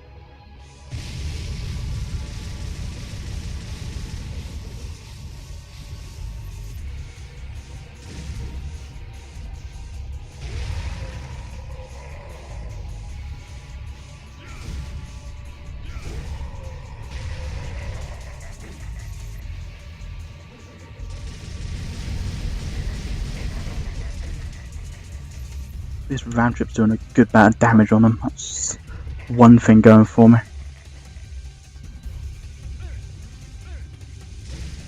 Or the game can just do that and have the homing beams just suddenly attack me out of no reason. Even though they were completely out of range, I shouldn't have been able to hit me. Good though, you sent your dragon off me. I can round trip that if the game plays nice.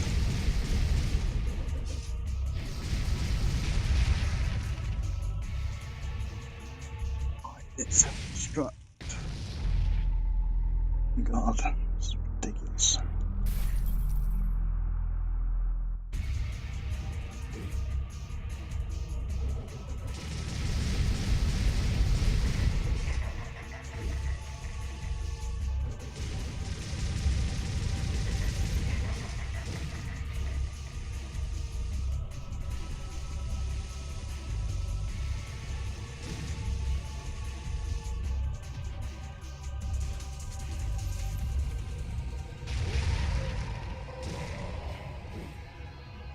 Opening, just start that going.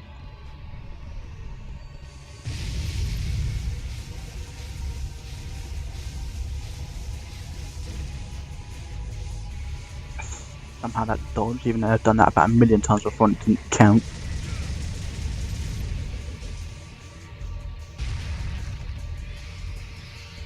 Okay, just doing a stupid dragon grab.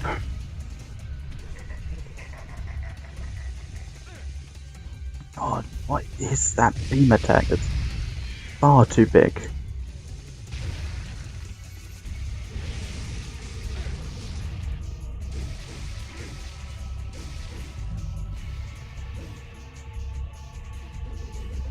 Okay, game. Brilliant, brilliant, brilliant. Back to old habits again. Throw that, throw that, throw that.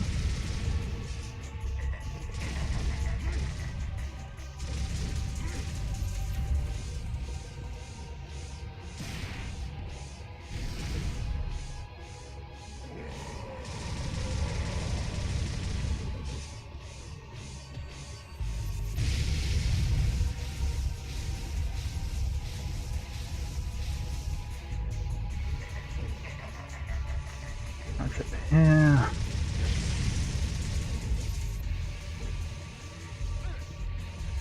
Okay, pause that happens.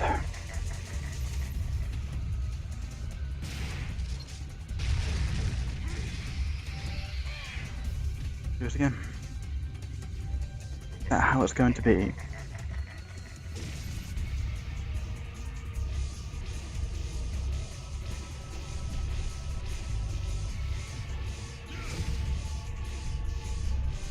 Radius worker there, brilliant. Okay, I totally could have seen that. He wasn't obscured by the camera at all. At least I'm making progress, I guess. I don't know anymore. This is all just blending into one now. I'm gonna become a husk by the end of this. Especially when the game gives me some nice behaviour earlier. Only for it to just completely be up on my face. Like right here, I was moving. How did I get stun locked into 2 hits by that? I shouldn't have got hit at all by that. I was holding left like I should have. Chip damage, yes. Don't care anymore.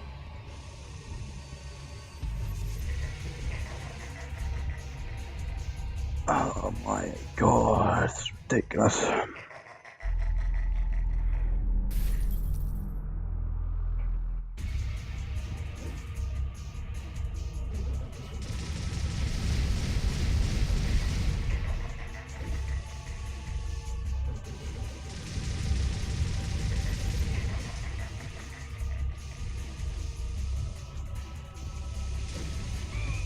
Okay, game, seriously, what was that? What is this? This is horseshit. It's an absolute horseshit. I shouldn't be hit by half of this, but the game just decides, nope, I am. And then something like this happens where a round trip is just wasted for no apparent reason because the auto just decides to ruin me again and again. What is this bullshit?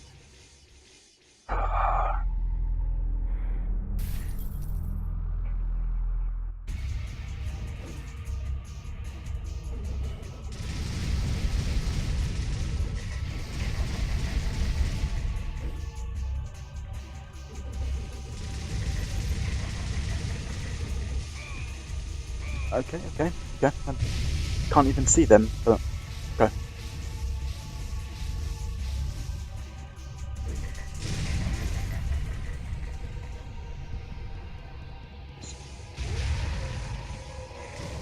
You to do me dirty, like you always do.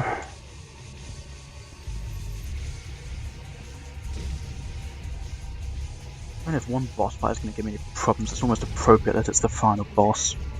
Well, I say final, it's not technically, but the final boss isn't really a boss fight, it's just attacking a wall.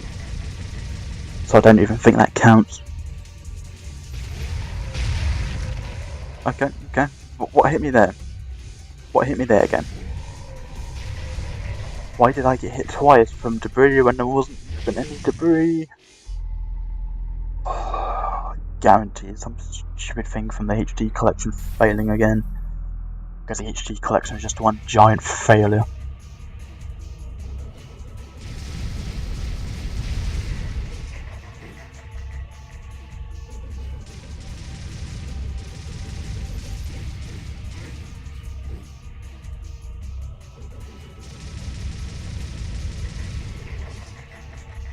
That's better.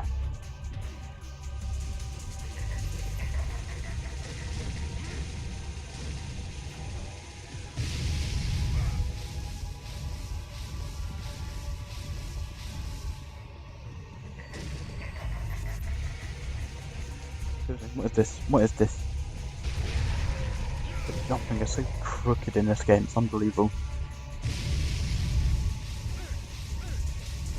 Right there, I turned around instantly. What happened?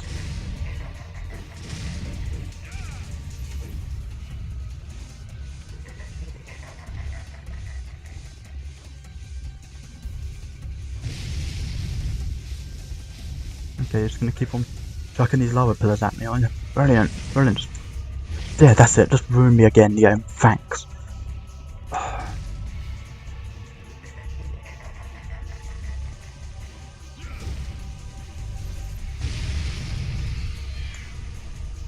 Over that game.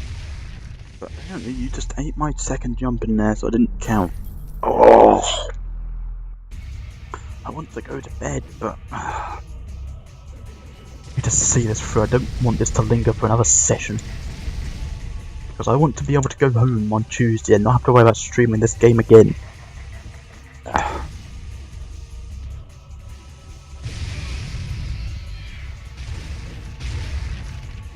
Okay, seriously, again, what happened there again? Why did I get hit for something that I couldn't even see?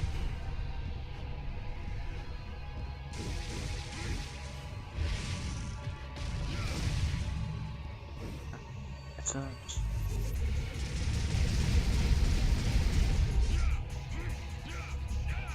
again, I let go of triangle about a minute ago. Why did you try and carry on with that Kung Fu kick? It wasn't going to go anywhere. It was just wasting time. Time that I should have been using, charging up a round trip to go into Moody's stupid face. Oh.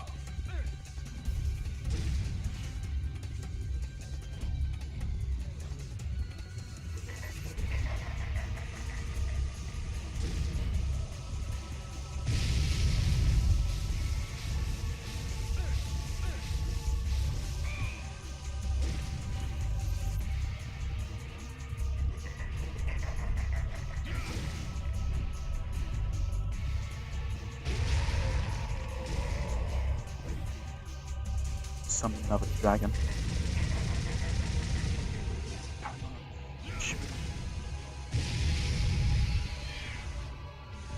On. He just disjointed us.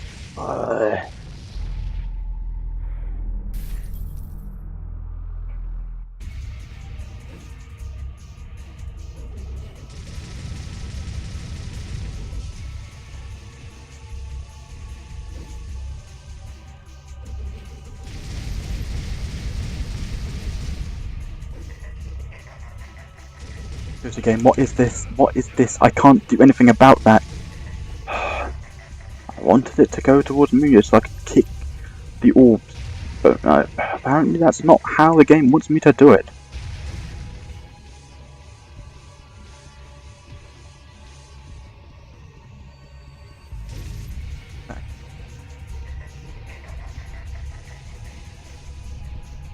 Come on, hello.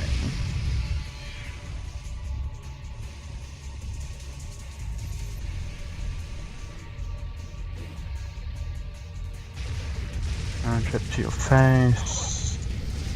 Charge that. Might as well come out of it for a second because there's no chance of getting any double trigger back just yet.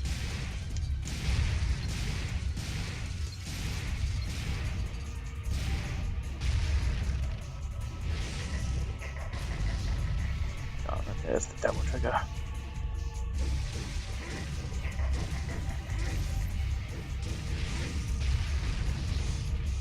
The game can once again decide not to let me hit stuff. That's completely out of my control. Like, what am I meant to do there when the game just decides, no, your positioning is perfect, you couldn't have done anything better, but no, we're just not going to let you hit the target. And also, what I'm meant to do when that hitbox is so wonky that I clearly got hit by that, but it didn't count, whereas earlier I'm not even getting hit by something and hitting me. Alright, round trap, there we are.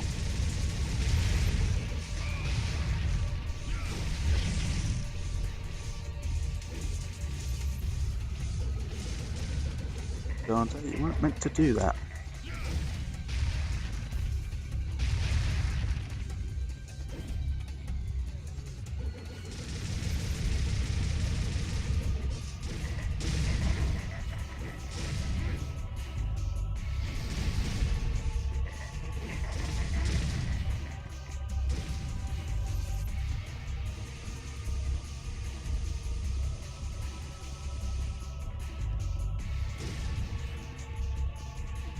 Please tell me you're going to be summoning another dragon soon. I don't want to be wasting my time with more of these stupid little orbs.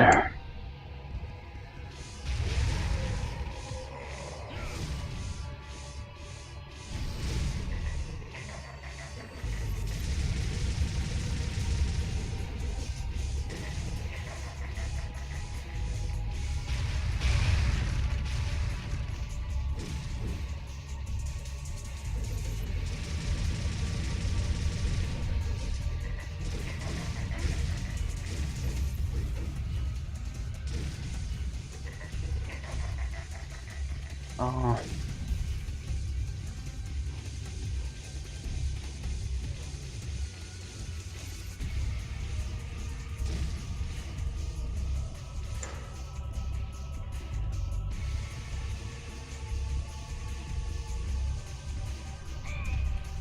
Just again, what was that? I was moving. What did you want? I swear the game just decides whether or not you get hit. Like, there is no dodging in this, it's just if the game thinks you deserve to be hit.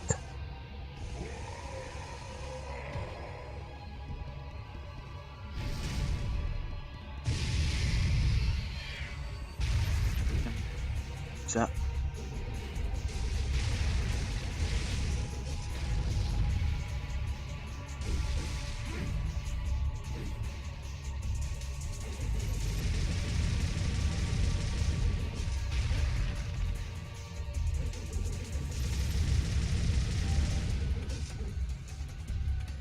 Oh, this is starting to shape up to be a proper attempt. How many yellow orbs am I at? 9. If I can get him down to 30%, I'm using items.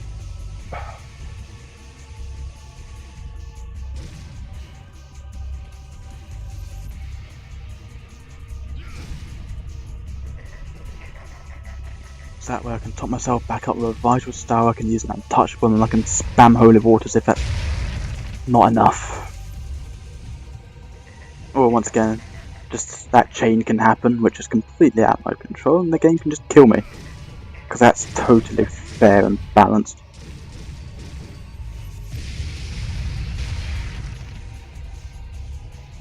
What?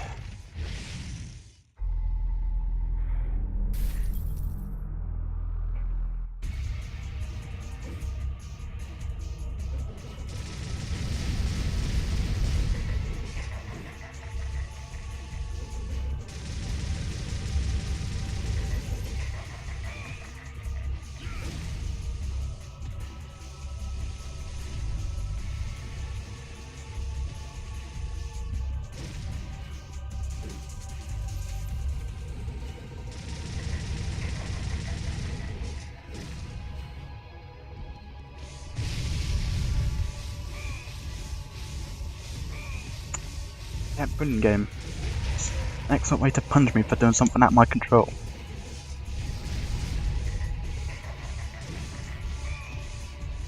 Right there, game. Again.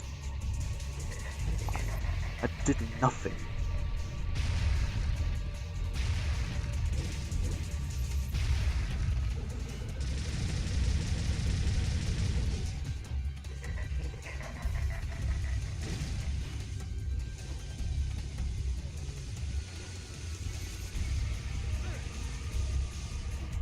Okay. Totally should have seen that snipe happening.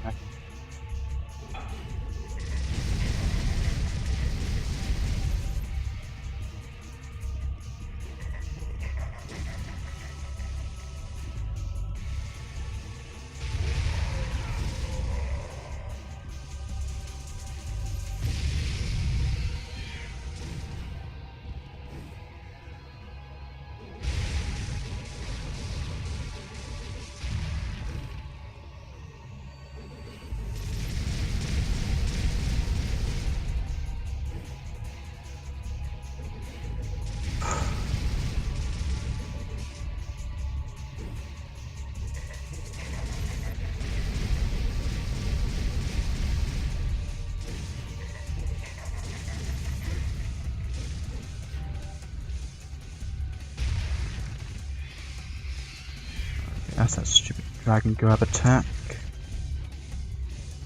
For a second I thought that was there's a summon dragon. Brilliant. I would say this might be the run, but that'd be ridiculous because I know this game is just obsessed with making me suffer.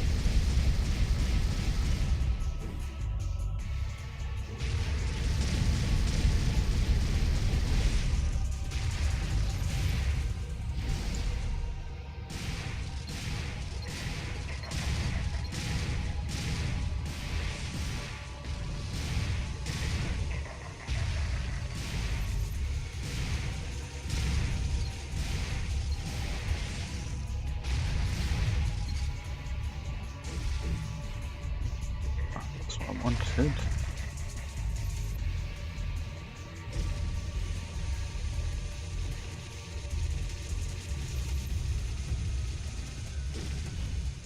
It was an accurate way to tell how far into his health bar I was. But there isn't, I just have to play it by eye.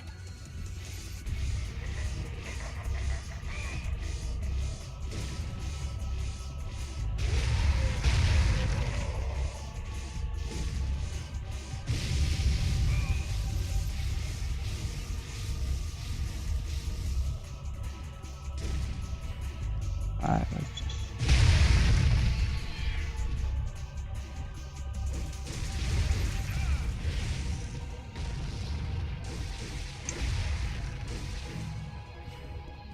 There we are, and that's the dragon dealt with. Now it's just a case of wailing and wailing and wailing.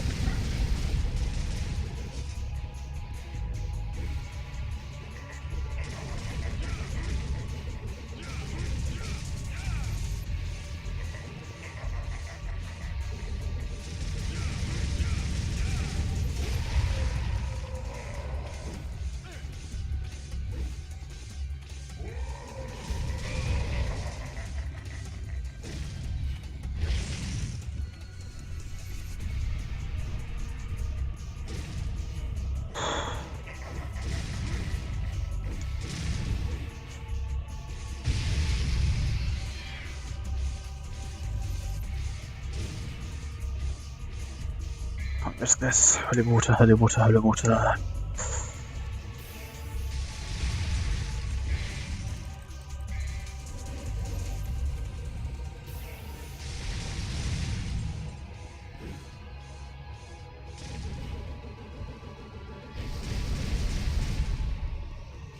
think I'm down to the 40% mark.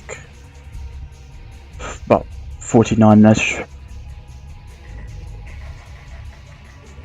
Yes, that's my best estimate at this rate.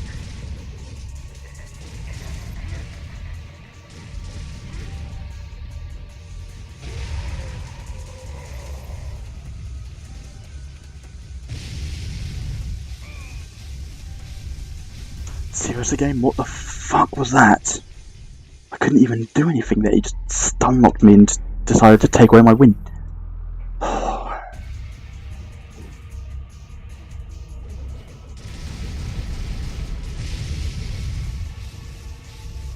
Starting off with this attack, so I know you're going to spam it to high health.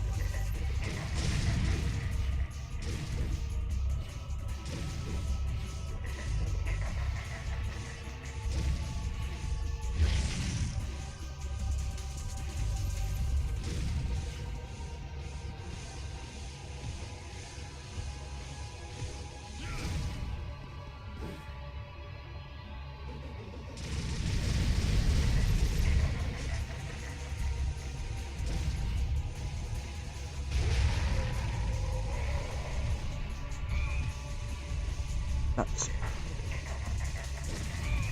Yep. Okay. No.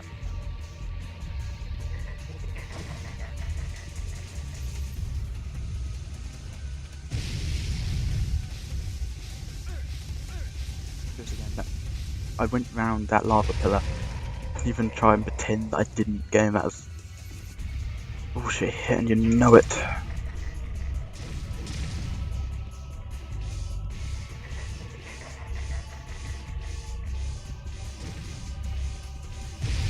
Getting more consistent at dodging that stupid bead of chains.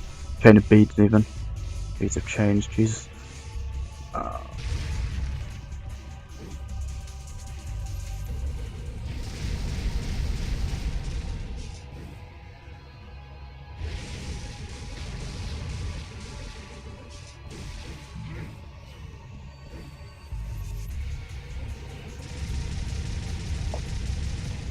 Looks like I missed a orb.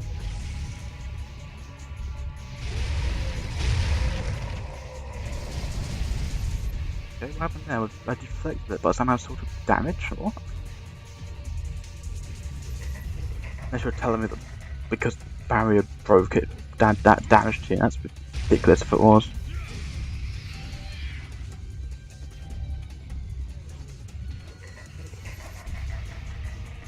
Run and attack. Run.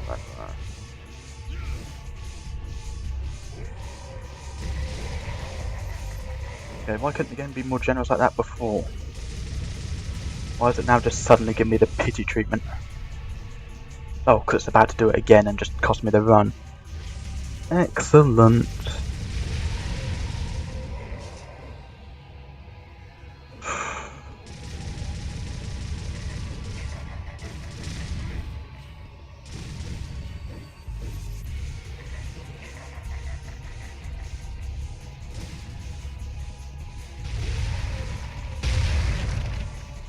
Okay, what happened there? I was nowhere near them. Oh, man. I just want this over with. I don't even... Oh.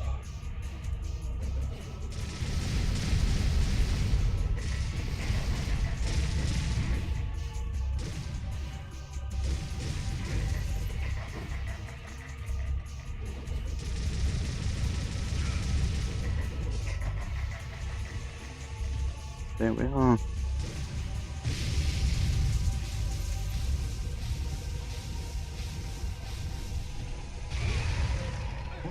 What? Okay, apparently I just took 2 hits there for no reason. That's a totally fair game.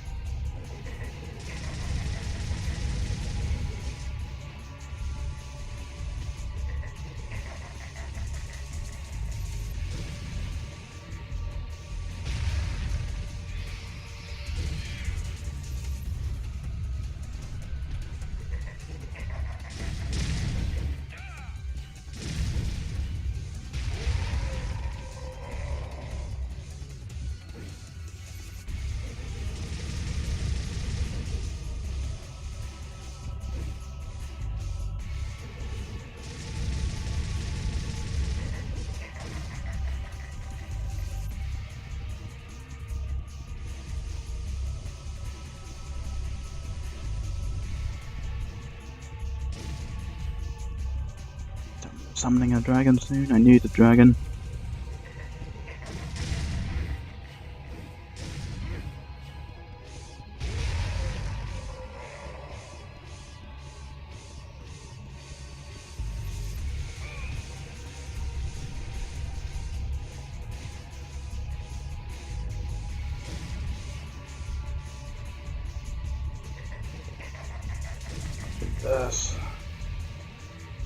This pattern you're giving me. Terrible pattern. Terrible pattern.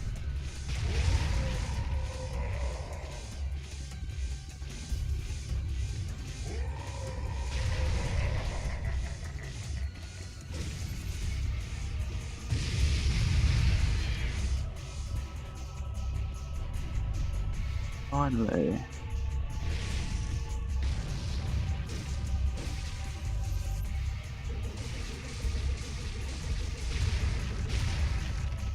What? Okay, but how? Every other time they get their health as soon as I hit the dragon, so why does it not count now?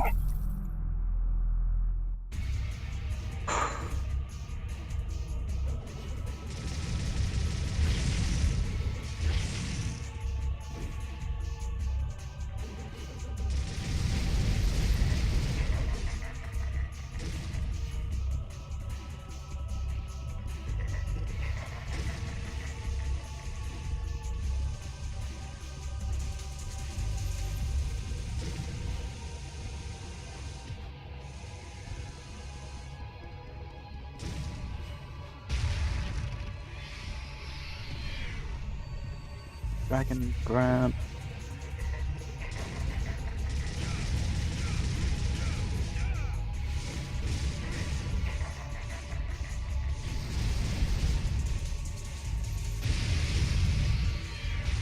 Summon.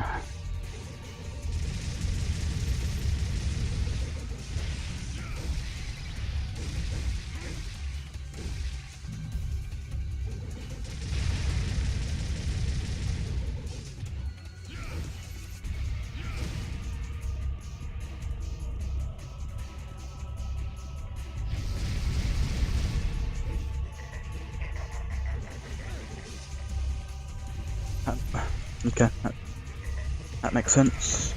Apparently getting a hit just makes it boomerang straight back without even completing the trip.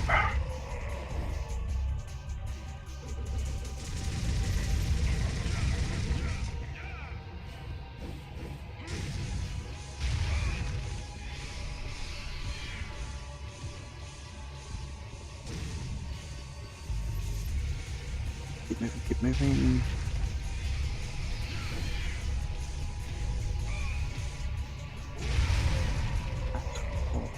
Good, I've still got a spare hit point. So saying when I say hit point loosely.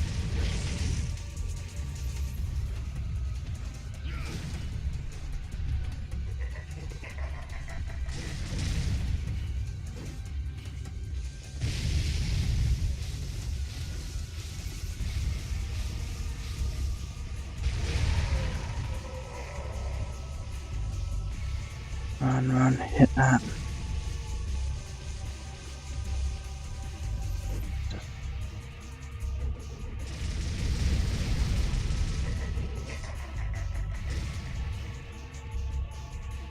Moon, just summon another dragon. I know you want to. Oh, speak for the devil.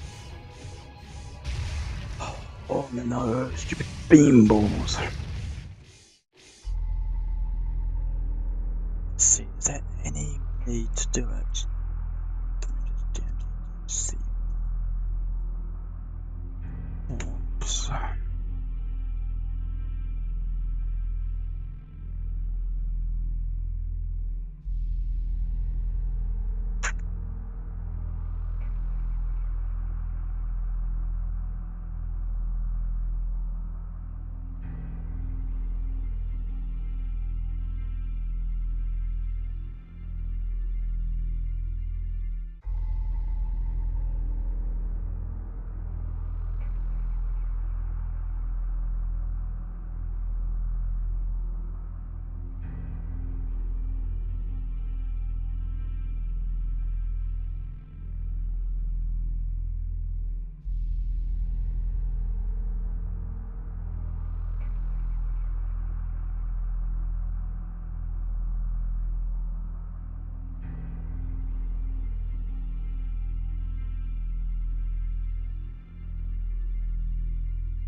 Yep, any of these fights now, as long as I get in below 60, I'm gonna use my items without any regrets.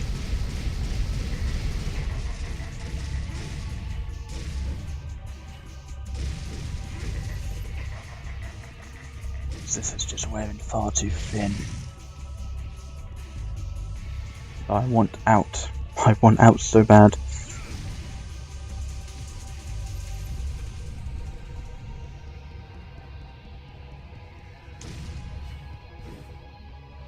They charge around.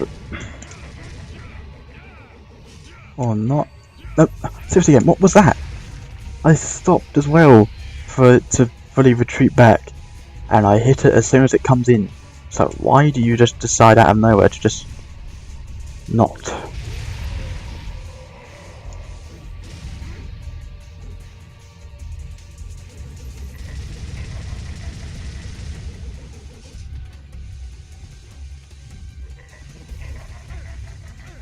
And like there, why? I'm in the gaps. Stupid game.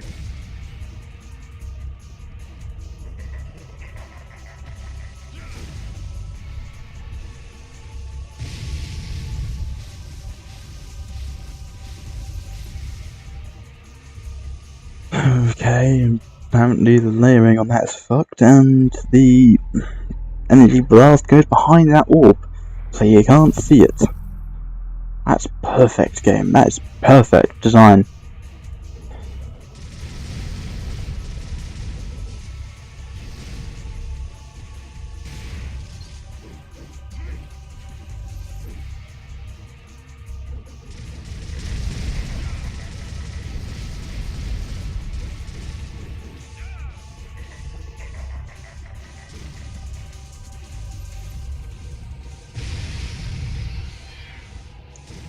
There's the dragon. Don't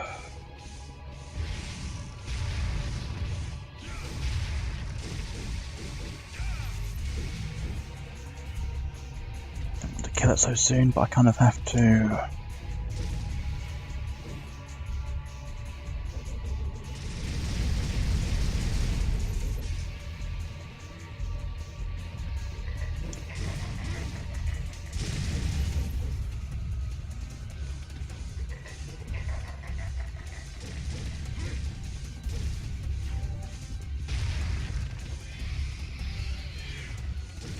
Alright, let's see, what's he doing? Oh, he's doing the double wave. It'd be appreciated if you did that more often the fire columns, because the fire columns are a stupid move, because it's impossible to dodge at the best of times.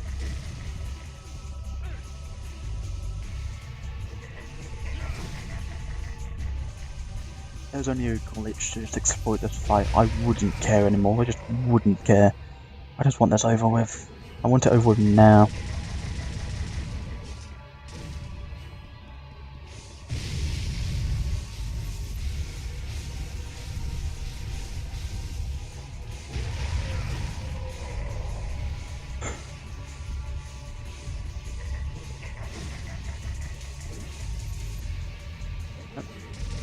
God.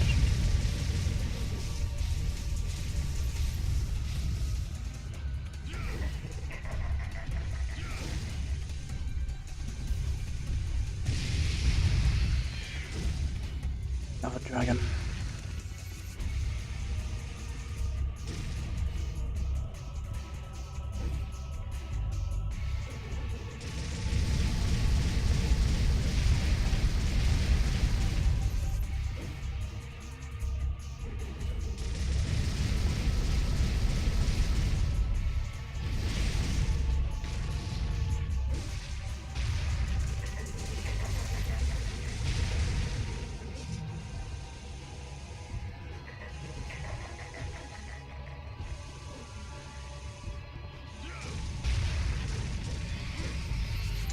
No game, what was that? I was running out of the way there. And again, oh my, oh. This dude had Devil Trigger health regen, this probably would have been a good fight, but... Ugh. Just ridiculous.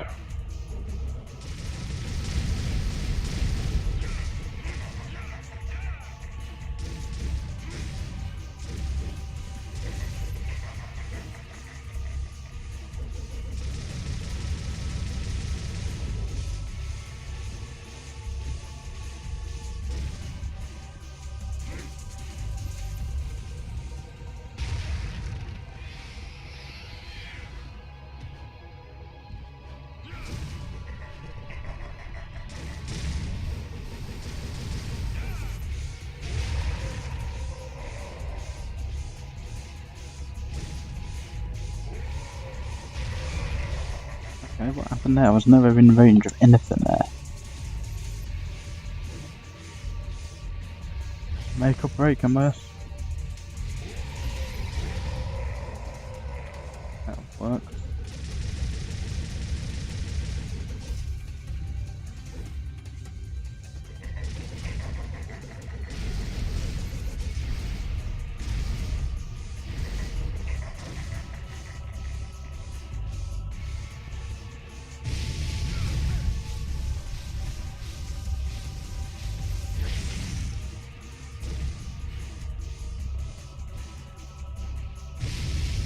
No, I thought you were going to be summoning the dragon there for a second. And not corner mess me like that, that's ridiculous. Oh my fucking god, that's ridiculous. Right, last chance to use items. After this I had to restart.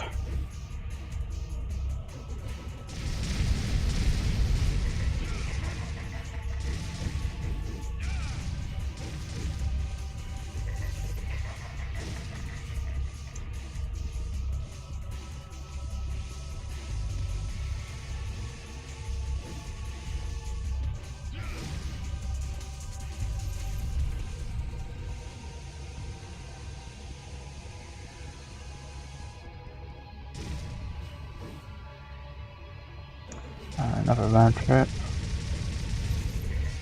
Man, why does it take so much damage to down the skill? That's unbelievable.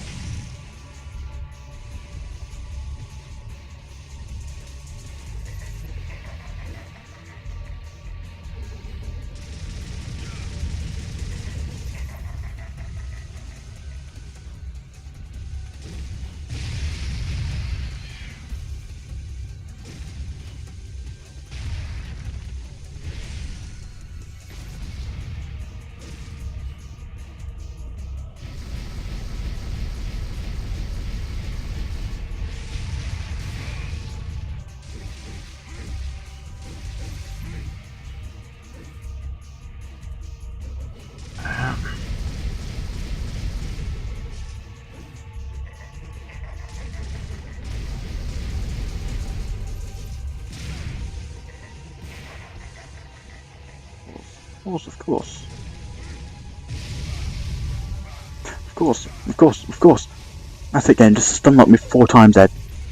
Just, oh my fucking god. Oh my fucking god, this stupid fucking game and stupid fucking boss fight.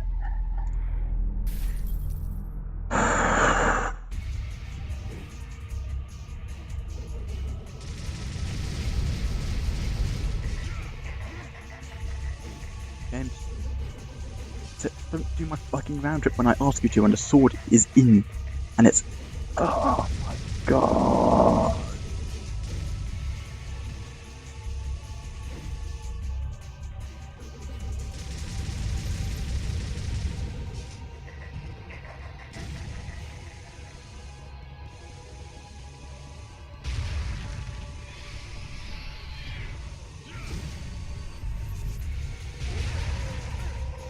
Yep, of course.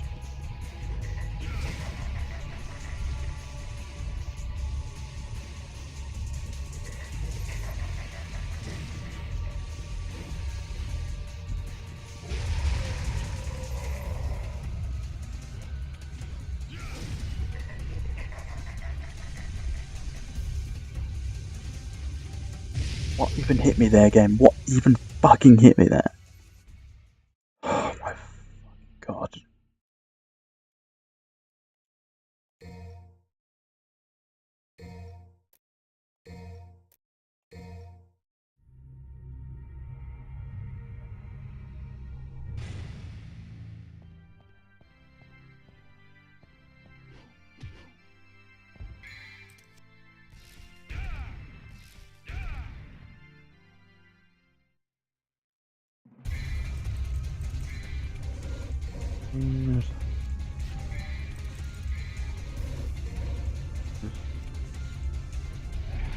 Dragon.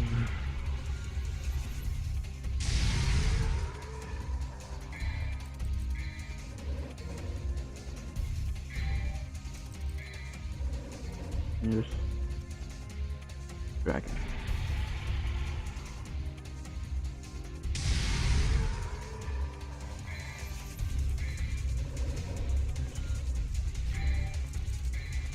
Yes. Dragon.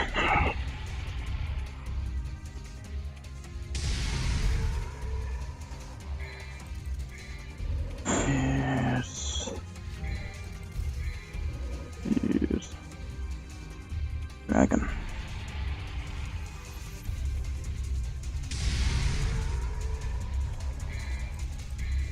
Yes. Yes. Dragon.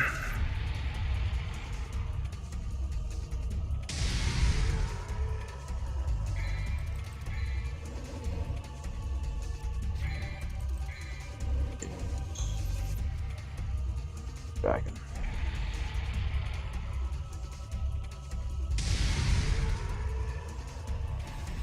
And with bullets now, just to try and save a damn star.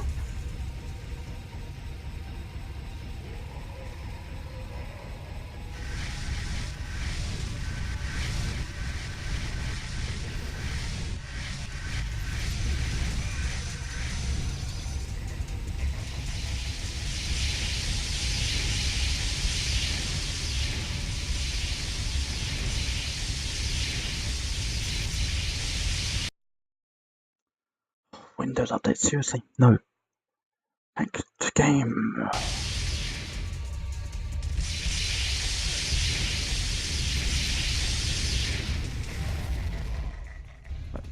Kill me now, Moon, just kill me now. Don't care, just kill me.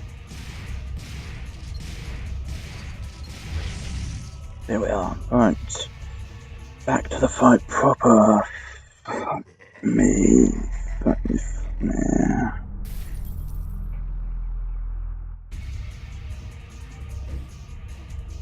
After it.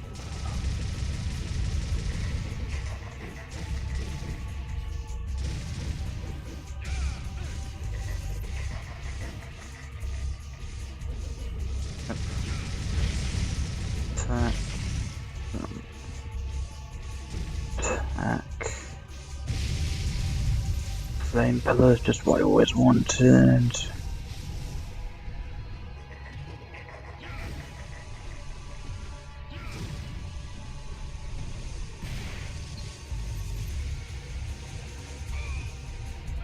That's it game. Thank you very much. I get caught on something that's not even my fault and you give me almost half my health taken away just because of it. Brilliant. Of course you tail that up with another one of these damn lava pillars.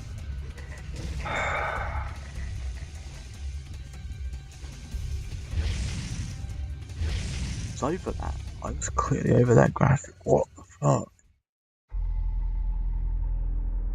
The game is just... Oh.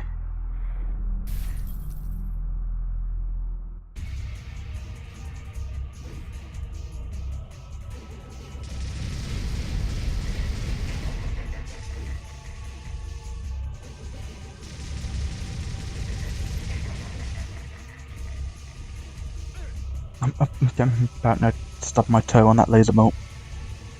Okay.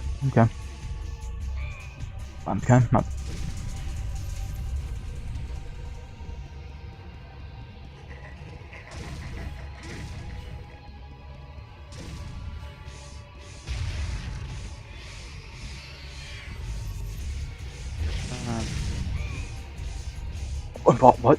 I can't even see there. I didn't even have any chance to dodge out of the way. Oh.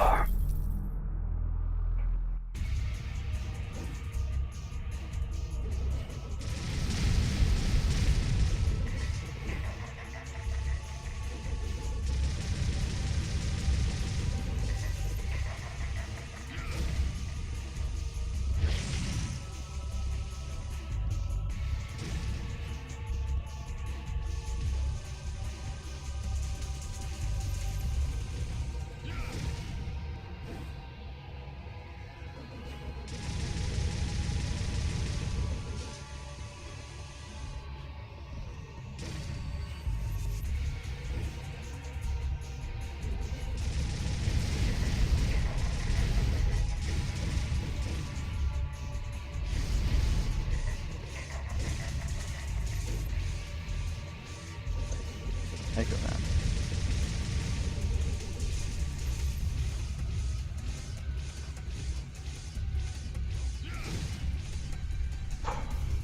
Need to be more offensive with my round trips. I'm taking too long, especially when something like that happens where it's just out of my control. Okay. I don't know what to do with it. I jump out of the way as clean as I can. But apparently that's just not good enough.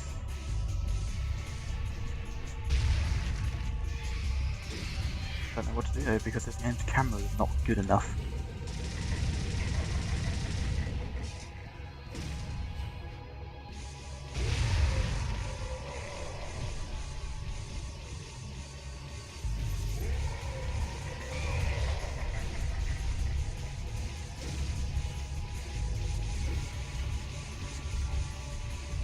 My fucking god.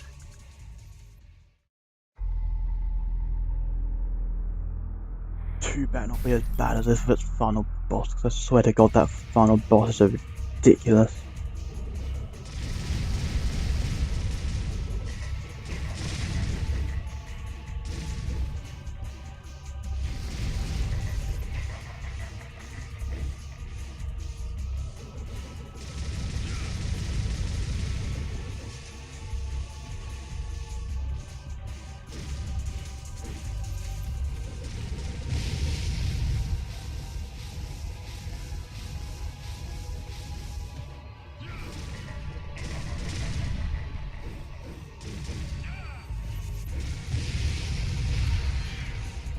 Summon dragon, I can use that in a minute.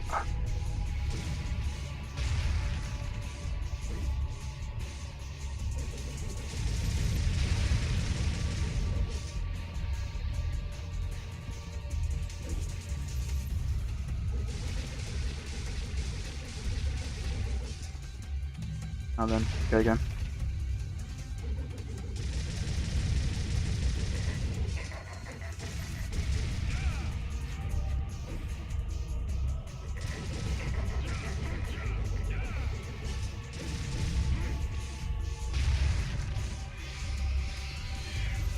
And it does that somehow. The game didn't just try and catch me in that.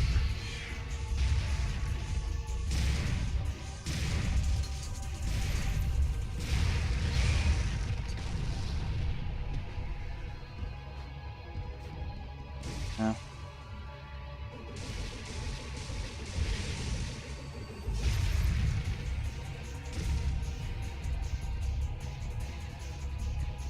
Oh shit, and help me!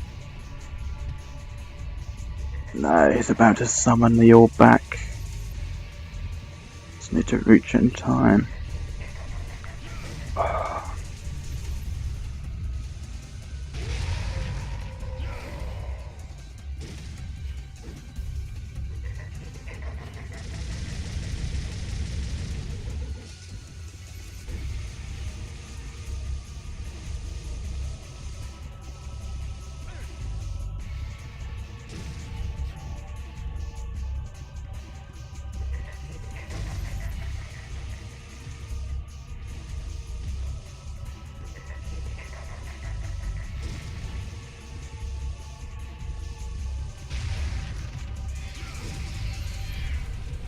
Got delayed by that dragon summon. Don't summon a chain, good.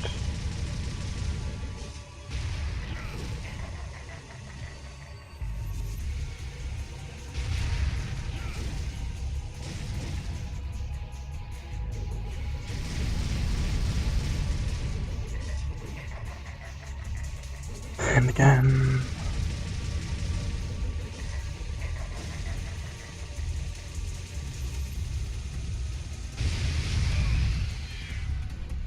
Feasible to dodge.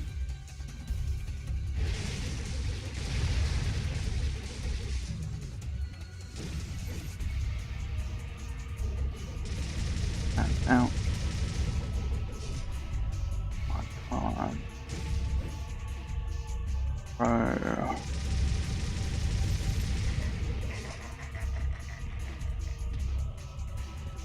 The big orbs, so. And again.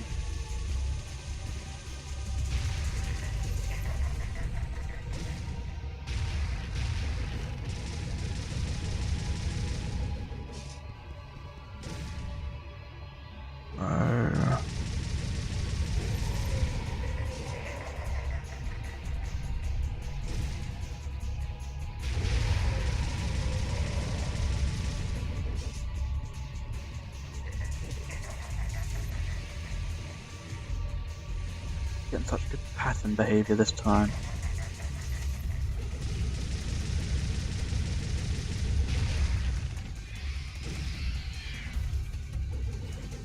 What's going to happen to me? That's going to happen to me.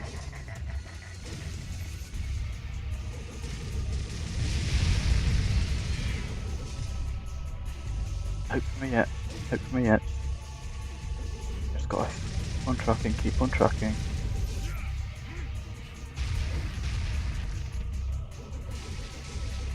Take the dragon, take the dragon.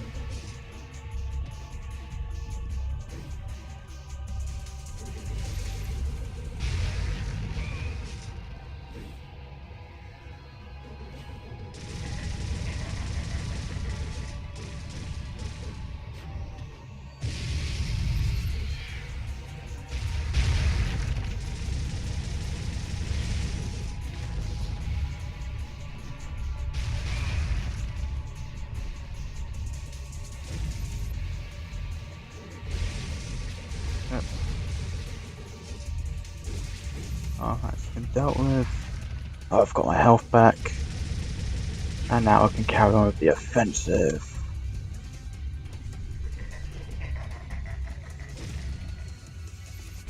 Come on, Munda.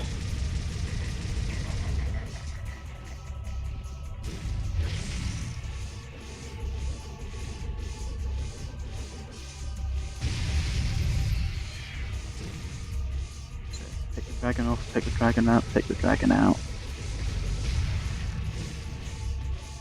That. Back into another round trip.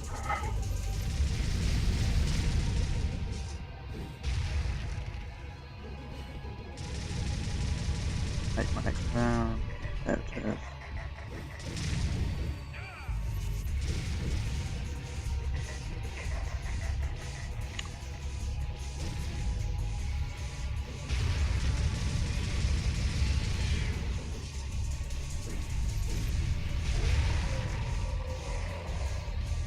I can just... One more round trip after this should do it.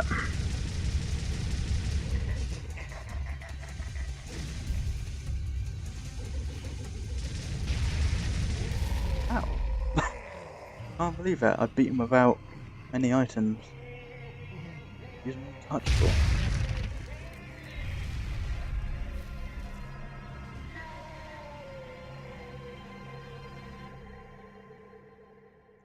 Oh then, enjoy this cheesy cutscene for about 2 or 3 minutes. With probably the most famous line in Devil May Cry history.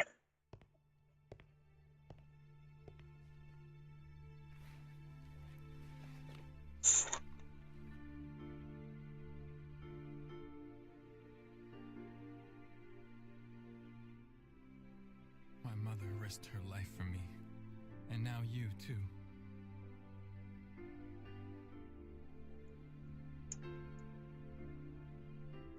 I should have saved you.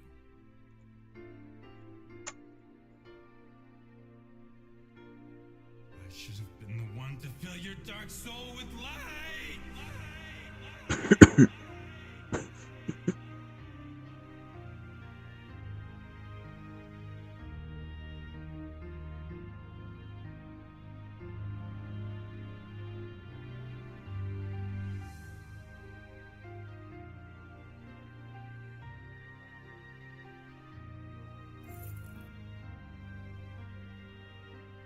This was my mother's. Now I'm giving it to you.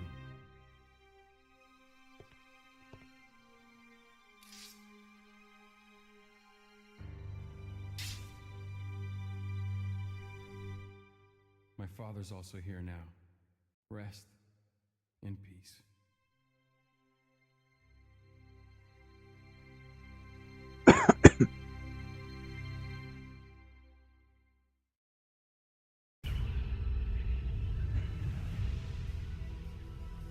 Hardest mission done. It is the escape. D. Took too long. Be cheap though. I always figured it was going to be 10,000 or so. But apparently that isn't the case.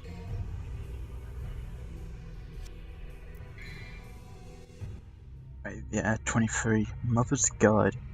Escaping Malay Island before it collapses in on itself. Buying a couple items for the sake of buying some money. And this segment is pretty much a joke really. The only downside is say goodbye to Spada. Because all we've got left is Alastair and Ifrit. No Force Edge, no Spada because they're both the same sword. We just got the escape.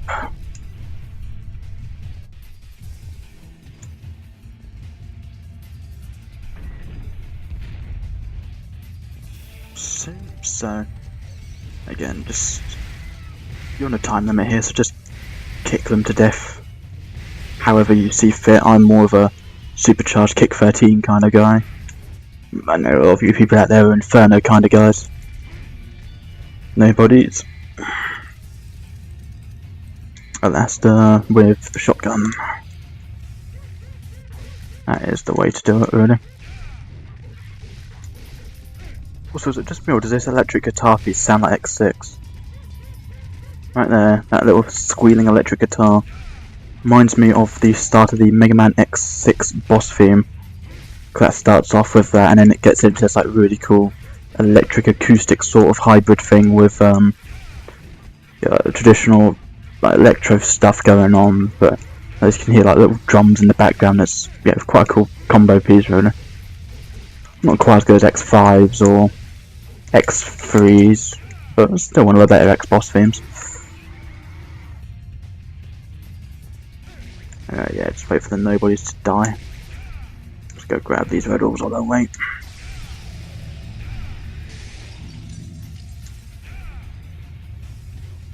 Yeah, there is an item back here. What was it? Untouchable. Not bad. Probably could have used that earlier actually on Mundus. It saved me a few runs because I could have done a double untouchable and got him down from 40%.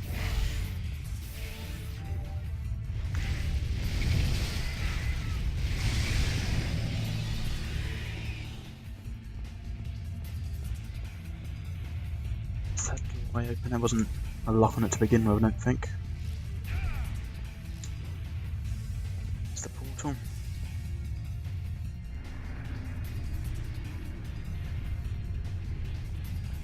Side obviously, don't want to fall back in the portal to hell. On this platform,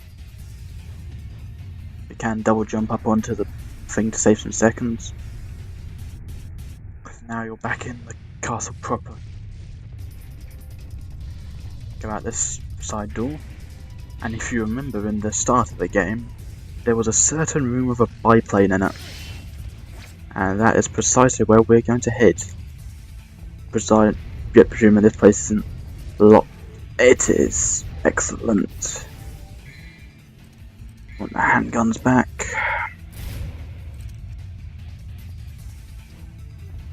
Deal with this shadow.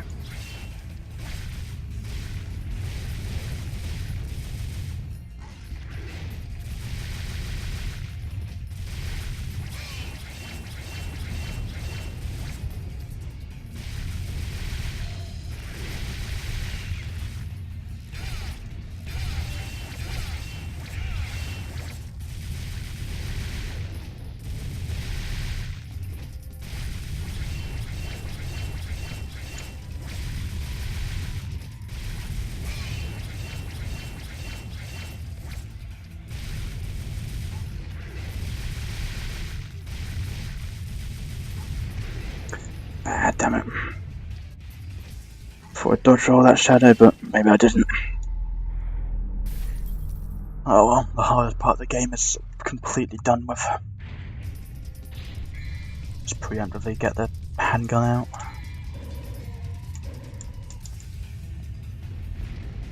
Also hope I get enough devil trigger.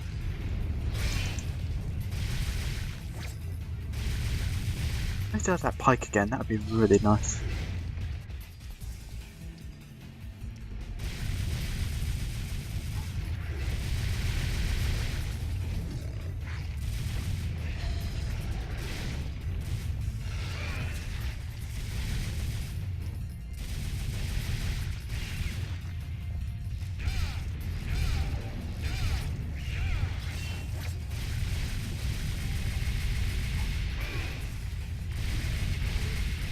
Trying to get the double trigger pistols on. Try and expose the core quicker. Come on, come on, come on, come on.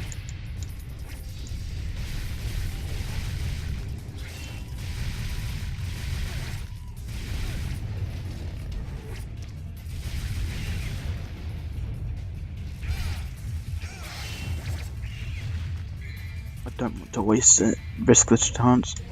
I'm just gonna Vital Star out.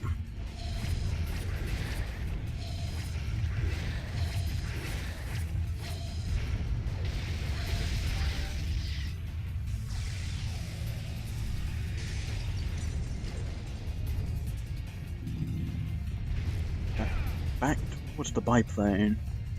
This should just be on the left here, the red marionette door. In fact, there it is.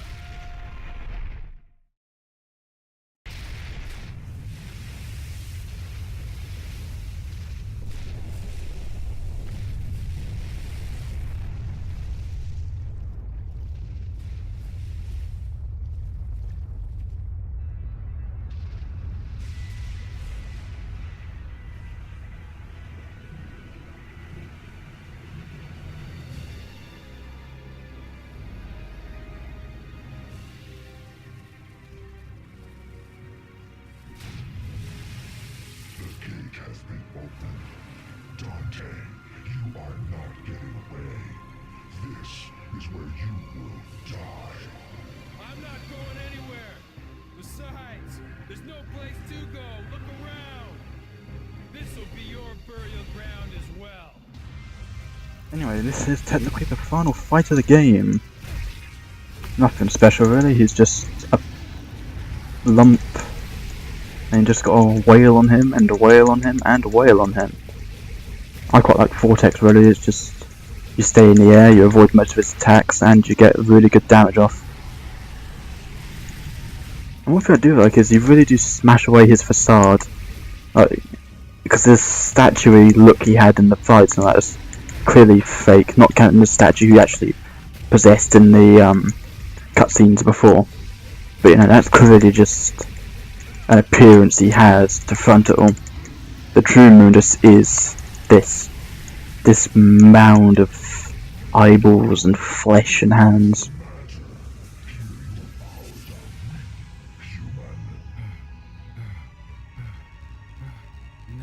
Dante, you'll be okay.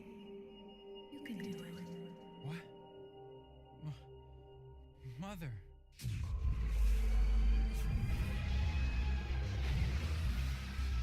Dante, use my power!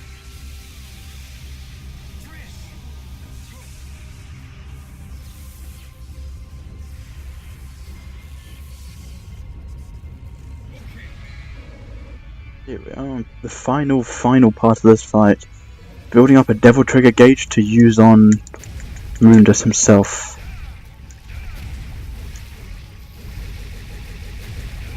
Not that hard really, just keep on hacking, there you go, Devil Trigger, and shoot. Looks like we have a winner. Jackpot.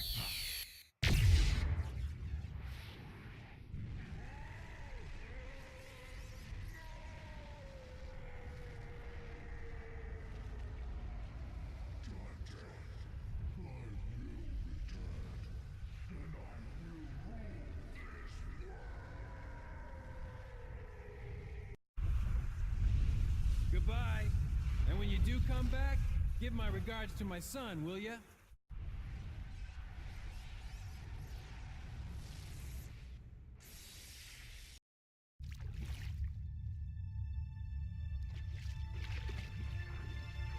Trish. Dante.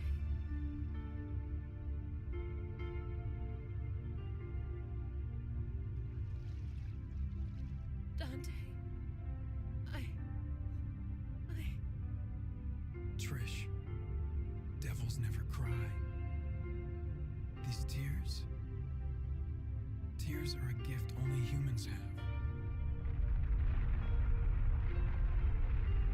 We're too late.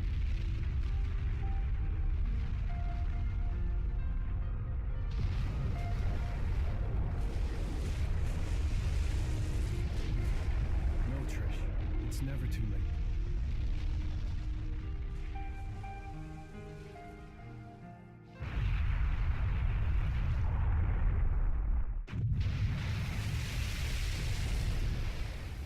And we humans never give up.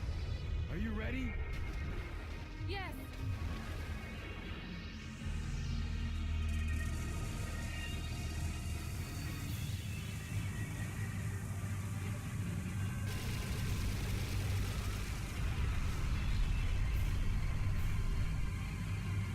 Let's rock. Oh, and there's a bit of a tonal shift. The very last thing you do is a shooting section with a biplane. There's not much to this, just move and shoot the rocks coming at you. I'm not sure how damaging they are in this mode, but they're probably fairly bad.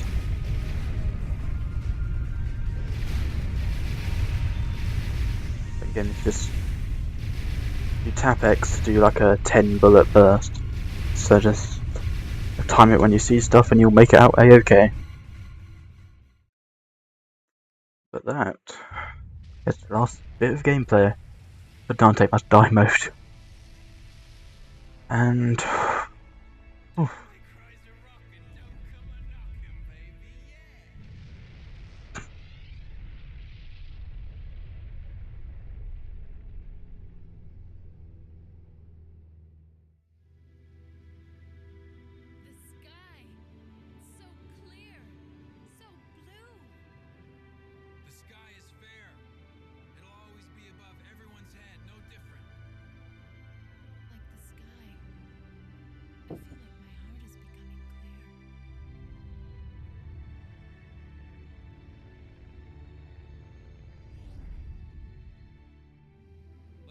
forget, though, the Underworld's evil is still alive. They will someday return. There's no need to worry, right? Because the world has the legendary Dark Knight Dante and his sidekick.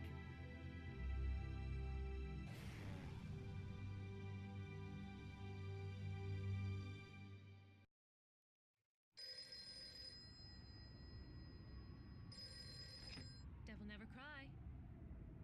Yes? Okay, great.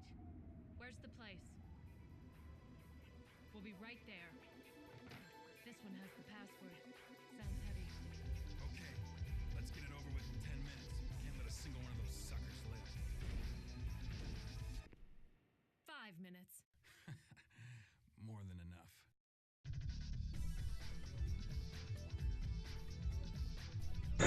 But yeah, that's the game over.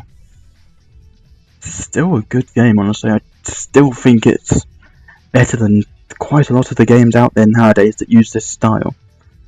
The enemies are so diverse, there's plenty to learn, and there's always something new you can find out.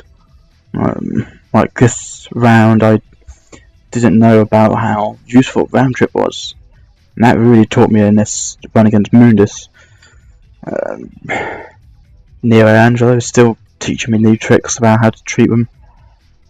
And it's just, there's so many small nuances in this game that do make it worth playing again and again. And that's something that I think a traditional game of this style has always had. It's always had replayability. Bayonetta does the same as well. With Bayonetta you've got difficulties, but you've also got unlockable characters, new unlockable weapons for extra difficulties, and there's just so much to keep you coming back for more.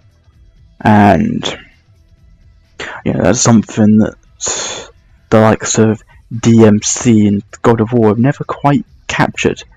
There's never really been a reason to come back in for a second round. They're just, they haven't got much to show you, and you're going to experience just about all of it within your first or second playthrough. Whereas Devil May Cry 1, Devil May Cry 3, Devil May Cry 4, I've played all of them at least 5 times each, and I still learn new stuff whenever I go back to them.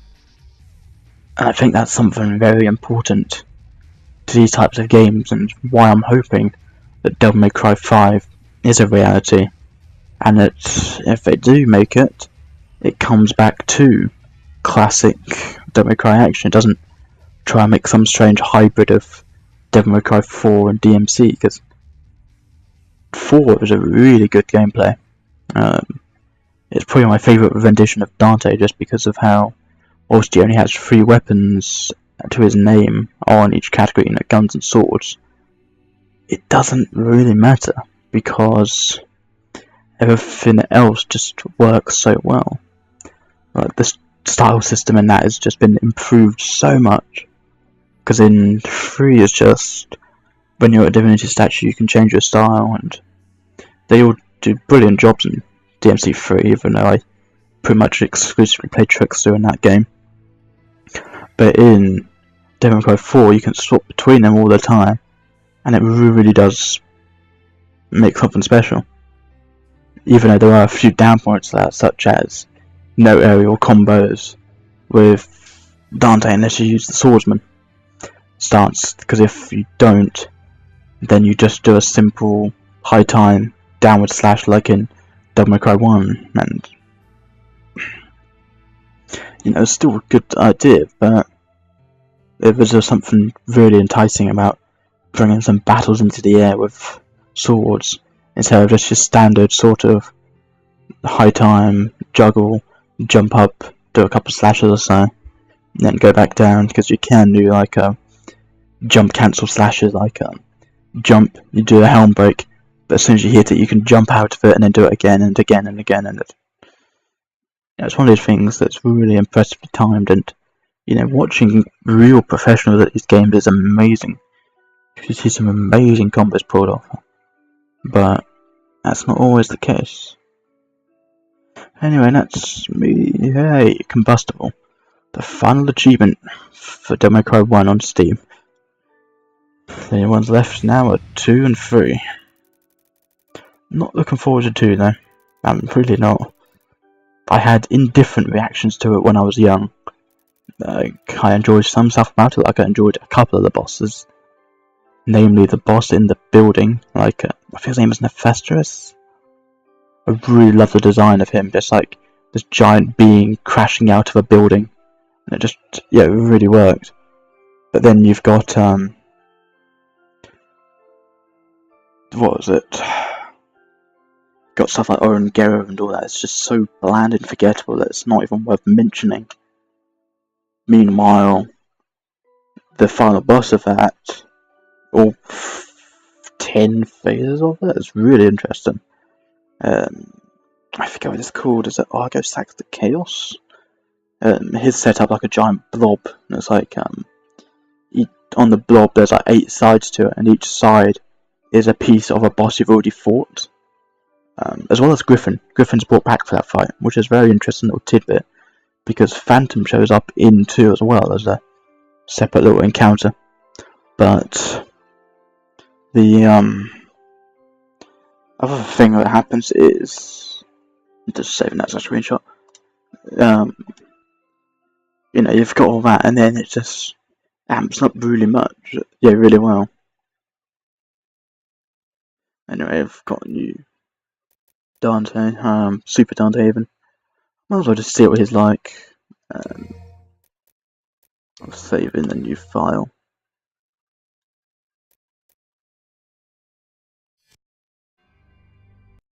Does that immediately unlock Dante, or do I need to go into... Okay, I need to go into... Set... New game. Here we are. I might as well do a mission with the Dark Knight, see how he is. Because I don't think he's got any cutscenes. I'll have to wait and see though. I'm very certain this bit's already the same. It's just the outfit. Okay.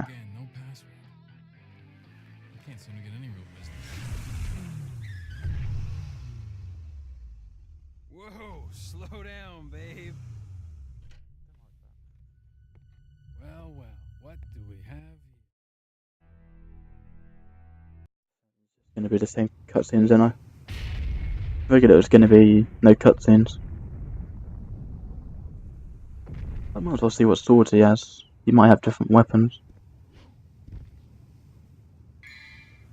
Let's see.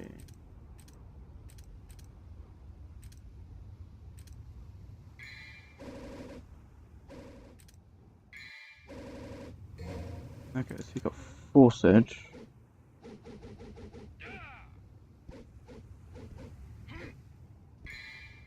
Wow, Yamato. What's Yamato?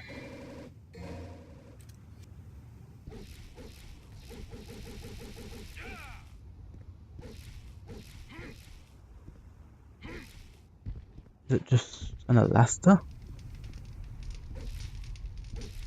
Oh. That's an odd choice.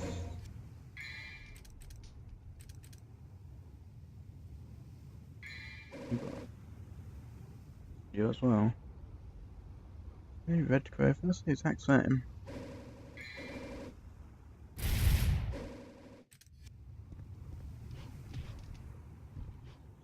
See what else is different. I won't do this for long, I'll just see if there's any critical differences. But I think there's a different battle theme, but again, I could be wrong. This just going to be like a little bonus to the stream, really, just to test out some of the cool stuff. You know, post-game content, so to say.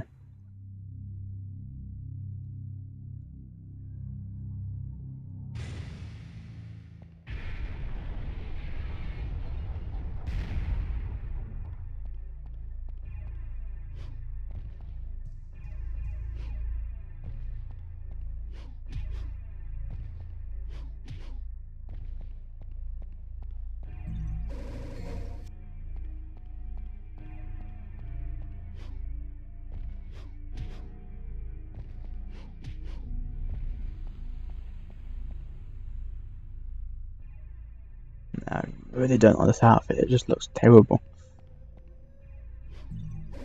I mean, I'm certain it's got some of its fans, but why? It just doesn't suit Dante at all. I can see this working well as a Virgil costume, but for Dante it just doesn't look right. Especially since it includes him using the Yamato, which I'm fairly certain isn't canon. So I'm just thinking back to the events of Devil May Cry 4, and in Devil May Cry 4 it's established that the Yamato has been kept in a island, well, a religious island, but again, I don't think it was in Dante's control. Yeah, straightly in 1. It might have still been in the island. Again, that might just be me mistaken.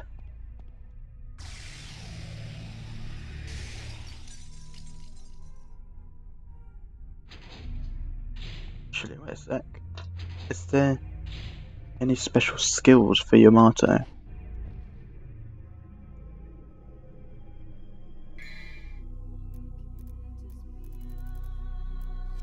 Standard items, stinger, round trip, air height, no, there's no extra items for Yamato.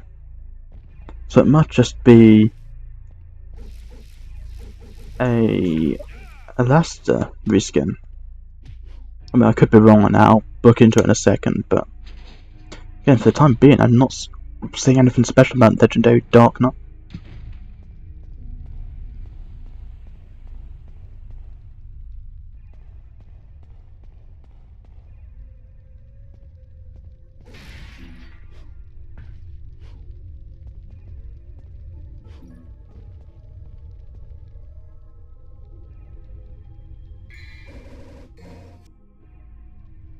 Then, is there a unique battle theme?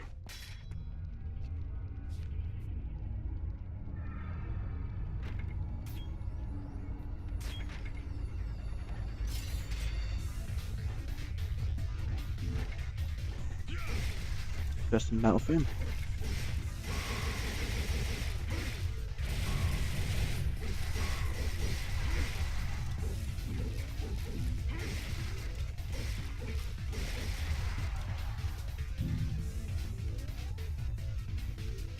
I think I like it that much though.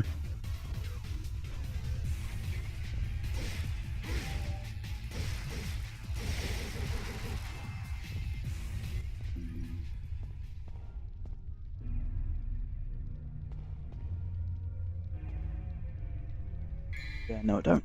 I don't like that Legendary Dark Knight much.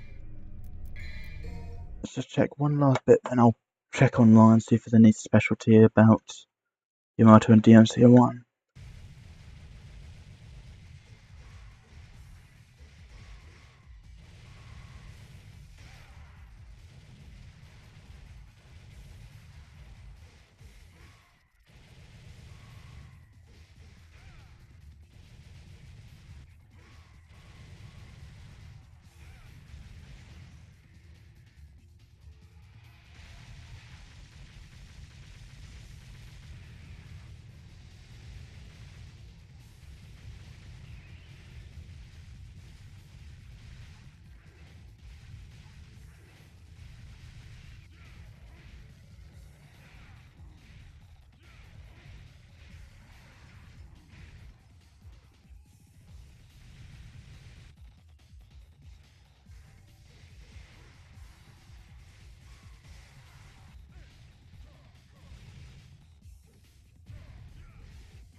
Okay, apparently, I'm just looking into it. The main difference about Devil May Cry 1's Yamato is it behaves exactly like a Laster. But Yamato transformed into Spada. Let's rock, baby. So yeah, that's quite an interesting choice, really. I don't know if it makes it worth playing over Dante though, because as I've said before, I really dislike the Dark Knight's costume, and just for the sake of it, just quickly show off Super Dante, see if there's any cosmetic difference. I don't think there is, but it's worth a check.